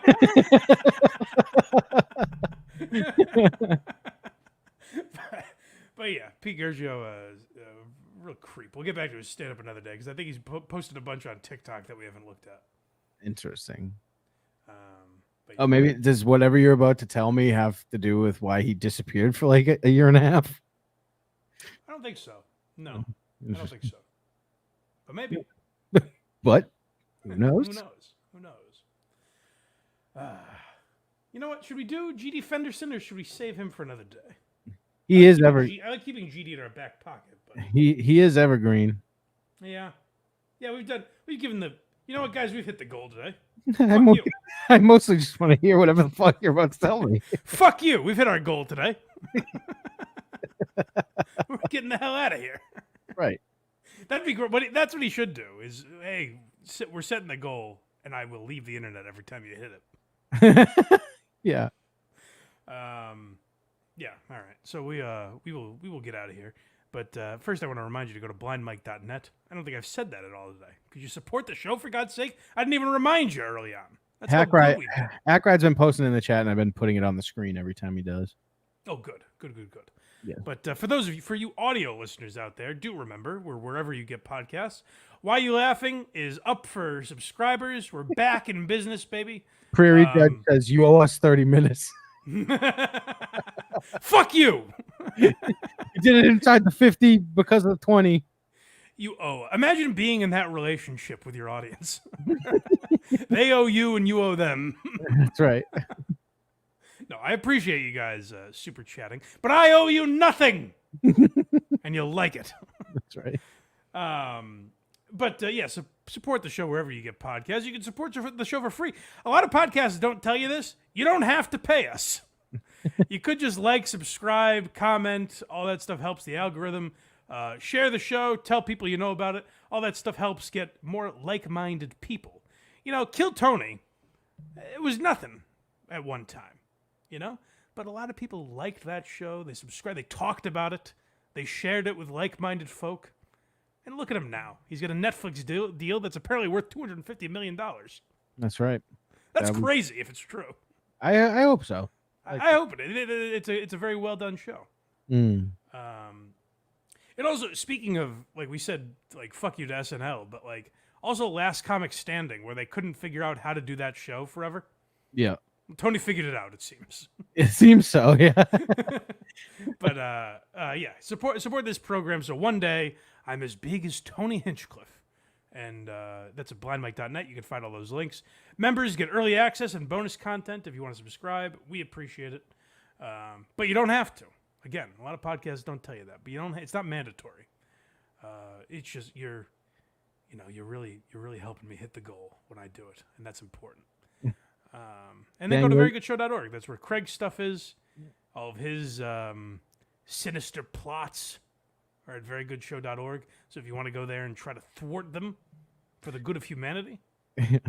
Dang Lizard, €2. I need my overtime. No! All right, let's do GD Fenderson. What do you say?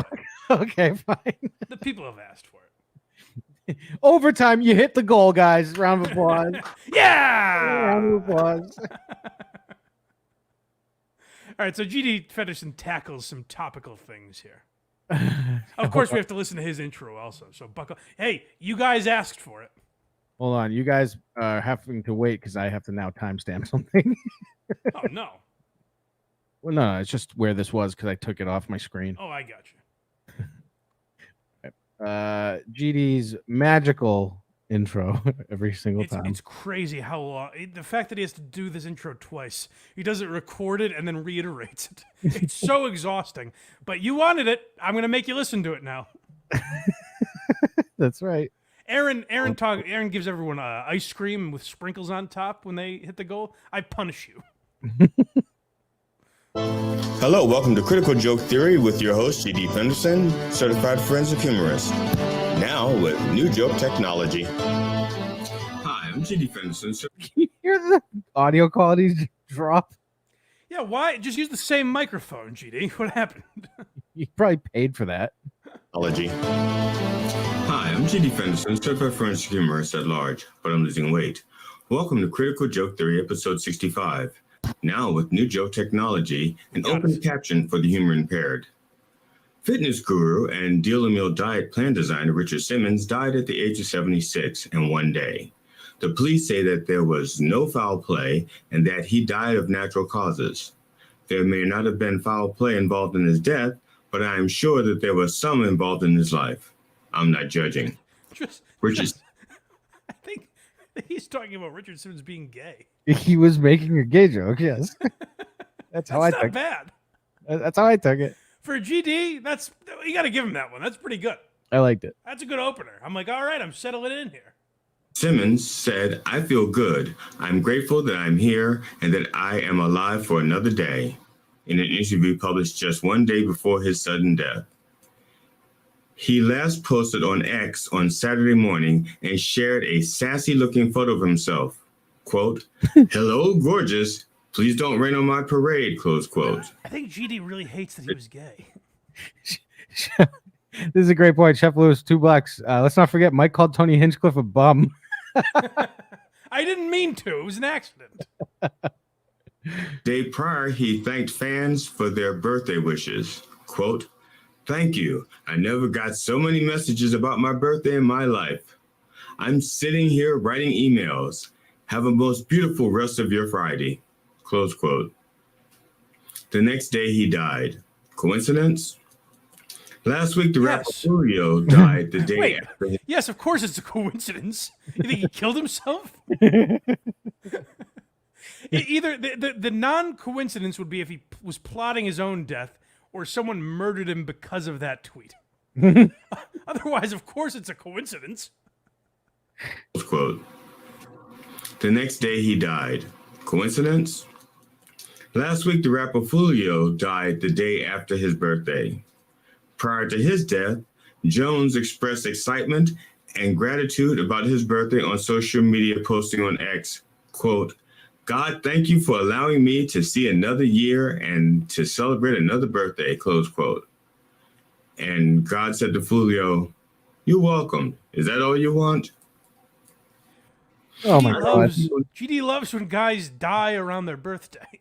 No shit. Droopy balls, $10. No message. Well, that's just hey, right back at you, droopy balls. We all did our jobs today. That's right. Need to stop fucking around on X. I'm canceling my X account before I have a birthday. I'm not superstitious, just super cautious. Good Lord. You guys wanted this. These are his headlines for the week. The week that Donald Trump got shot. Richard Simmons died the same day, the morning of the Trump shooting. That's right. No. This is what GD's talking about. Maybe he recorded before Trump got shot. No, because he also he talks about other deaths here. That's not possible. Dr. Ruth was a celebrity therapist whose grandmotherly charm and blunt honesty revolutionized public discourse on sex. She died at age 96. Dr. Ruth may have stood about crotch high, but she was a giant when it came to oral gratification. Dr. Ruth was trained as a sniper when she lived in Israel. She said that she never had to kill anyone. I'm sure that she could have blown a man away if she had to. Oh, GD, you are incorrigible.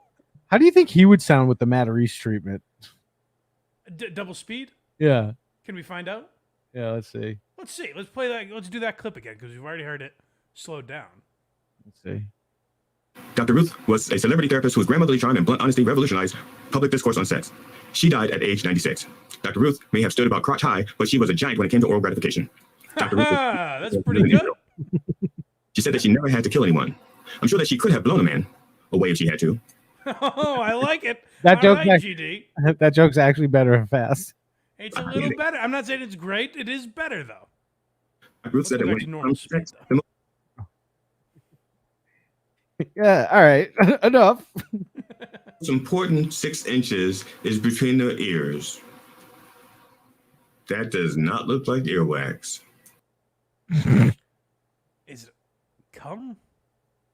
A dick? I don't know. How did that get between the ears? I don't know. Isn't that how someone died in Scary Movie? I guess it's possible. Shoving a cock through their ear? Yeah, I think so. I don't know if I saw that one. We have more deaths though. Oh, good. Actress Shannon Marie Doherty has passed away at the age of The week Trump got shot. Everything is a celebrity death. Every headline. She starred in Beverly Hills 90210 and Charmed. Shannon was surrounded by her loved ones. Too many rich people are dying surrounded by loved ones. I'm beginning to suspect loved ones. All I'm saying is that if you're sick and rich, keep your loved ones far away. But if GD, if she's sick, why are you speculating it was the loved ones? She has an illness. Nope, murder. He's just a Quincy fan like the rest of us. I think GD, like, this is hard what I'm going to say here. GD Fenderson, funnier or less funny than Tom Myers? Less funny. Less unique. Yes. Less funny, though? He's too dry. Well, that's what I'm saying. Would he be benefited with a laugh track Oh, for the show? for this? Oh, that'd be incredible. If he put a laugh track on this, would it pump it up a little bit? I would enjoy it a lot more. Yeah. Yeah, GD, maybe try that if you're watching this. Oh, I didn't know I was supposed to laugh here. Thanks, GD. Yeah, it's like a bad sitcom. Let us know when we're supposed to laugh. Actress Shelley Duvall passed away at the age of 75. Just reading She the was known obituaries. for her roles in Nashville, Time Bandits, and in the horror films The Shining, The Forest Hills, and Popeye. Okay, Popeye wasn't released as a horror film, but You guys proud you asked for this? Dang lizard, you prick. Glad you're getting what you asked You for. son of a bitch. I feel bad that Dang Lizard is always the name I use when I'm talking down to the chat. He pays the most. I hope he doesn't take it to heart. me that it didn't scare the bejesus out of you. I can still hear that hideous in my sleep. Rest in peace, Shelley. I know I It's very can. topical. Iconic actor, comedian Bob Newhart died at the age of 94. Wait, do you know how many people reached out to me and were like, "Did you guys do a Newhart episode? He just died." I know. It's the lowest viewed fucking episode. Go watch it. Go watch it, you cock. You all want it so bad. A series of short illnesses. Wait, short illnesses? Long disease? Whatever happened to actual disease names? Bob Newhart was so That's it? damned funny. That's the take when Bob Newhart dies? There aren't enough disease names? Bang Theory, and on and on and on. Newhart got noticed in stand-up for his one-sided phone call bits. He was absolutely brilliant. During his... Oh, excuse me. Hello? Bob? Bob Newhart? What's going on? You're I guess where? in some ways, Bob Newhart hasn't died. That can't be right. There must be a mistake. Well, put him on the phone. I can at least try. Jesus. Sorry. Sure, I'll hold. This is exhausting. No shit. Jesus? I don't even know why I clipped these. And his Jesus is a black man. Oh, that's fun. How did Bob wind up with you? Yes, I know he's funny. Sorry, fucking funny. I'm sure you're a great guy, Jesus. Who Is he wouldn't suggesting want to that be Bob with you? Newhart should be rotting in hell? That's what it sounds like. I thought the devil was gonna come on or something. Right. But can he at least get a private room? What's the point of your father's house having all of those rooms if you have to share rooms? I know, but you'll see him at supper. No, the next one. I know This he- is a nice homage to Bob Newhart because it kind of proves, like, hey, what he did wasn't that easy, you know? Rest in peace, Bob. And maybe The Rock can play you in your biopic. What? Dwayne the Rock Johnson. Dwayne Johnson? Is gonna play Bob Newhart. I don't. I what's kind of going want on to. there? I don't know. I kind of want to see that. That would be a great in the role of a lifetime. In the role of a. Kevin Hart as Don Rickles. That would be tremendous. Oh, gee. Well, you people asked for it, so that was our GD Fenderson update. By the way, speaking of Bob Newhart, did you see, someone sent me a clip? I should send it to Justin. It's him. It's Bob Newhart making a joke about Paul Newman. That means nothing to you. You haven't seen the episode yet. I take it. No. Justin thought when Bob Newhart died, Justin goes, "Oh, I was thinking of the pizza guy," and Kirk was like, "The pizza guy, pizza guy," and I knew who he was talking about. It was Mhm. Paul Newman. I don't know how I got there, but Dang Lizard, €5. The only thing better than some GD Fenderson would be some Boogie. Are these super tips automatically read on their own? yeah, it's a different system. Because someone said we should do that and have it always be Boogie's voice. Boy, that's tempting. It is. Imagine just talking and also Everyone has to start. Hey, it's Boogie. If it's hey, it's Boogie, it's not getting on. Boy, that's tempting. Just every time. No, I'm not going to do it. I'm not going to derail the show. Just hey, it's Boogie. Hack Ride, I should say Casey Day. Fuck Hack Ride. Casey Day's my guy. Yep. Casey Day said it to me beautifully. He goes, I realized at a certain point, like, you're a flow guy. You don't like things interrupting the flow of the show, which That's I right. think is an accurate description. That's true. And just if every 10 minutes I had to stop to be like, oh, I guess Richard Ojeda has something to say. Say it's Boogie. Hello, Boogie. Say it's Boogie. Dang Lizard for 5. I told you, I yell at him because he's the only one here. That's right. That's right. All right. Yep, that was the end of Boogie there. I'm glad you guys wanted that. GD. That's what I meant. Craig says they're all the same. He says, you've seen one Boogie, you've seen them all. That's not what I said. Come on. Let's talk about the massages. Give me another one. I'm going to push back a little bit. I miss board. Boogie. Yeah, maybe we'll get to Boogie next week. I do miss him. Oh, I do have a Boogie video sent to me by the Warthog. How long is it? Let me find out. I don't even know if I don't think I've watched it. It's We'll do it next week then if you haven't watched it. It's 33 seconds. Oh. Well, then what the hell? It's from his Instagram. What the hell? Let's give it a whirl. Little bonus Boogie here at the end. So I'm going to show y'all something crazy. Well, not crazy. It makes sense. Not for no particular reason. You know, fuck it. Tell you how you want. So they have specific spaces out here for women. Now you might go, that's cool. He's in a parking garage in Germany, just so you know. Okay. Yeah, but they're bigger. Because people got tired of getting their shit dinged and fucked up. So they made the spaces for the women bigger. They also have family parking. Yeah? Family parking. That's kind of dope, right? That was it. He sent me? I was swinging a miss by the Warthog. If that was Boogie explaining, like, some other parking spaces, maybe. That's what I thought it was going to lead to. Mm. Well, the Warthog struck out on this one. The Mr. Blue Sky Network, 59 NOKs. No idea what that is. Oh, I'm not supposed to read it. It's only for the goal. Sorry. Oh, thank you, buddy. I appreciate that. Thank God. All right. We've had too much fun today. We've spoiled these people. Hack Ride's Eric the Midget. Oh, yeah. I already plugged. I forgot to say. By the way, support Hack Ride show because it keeps getting taken down by these rats at YouTube. Motherfuckers. Yeah. So watch it other places. Support Hack Ride. Super chat, whatever you got to do. Hit the goal.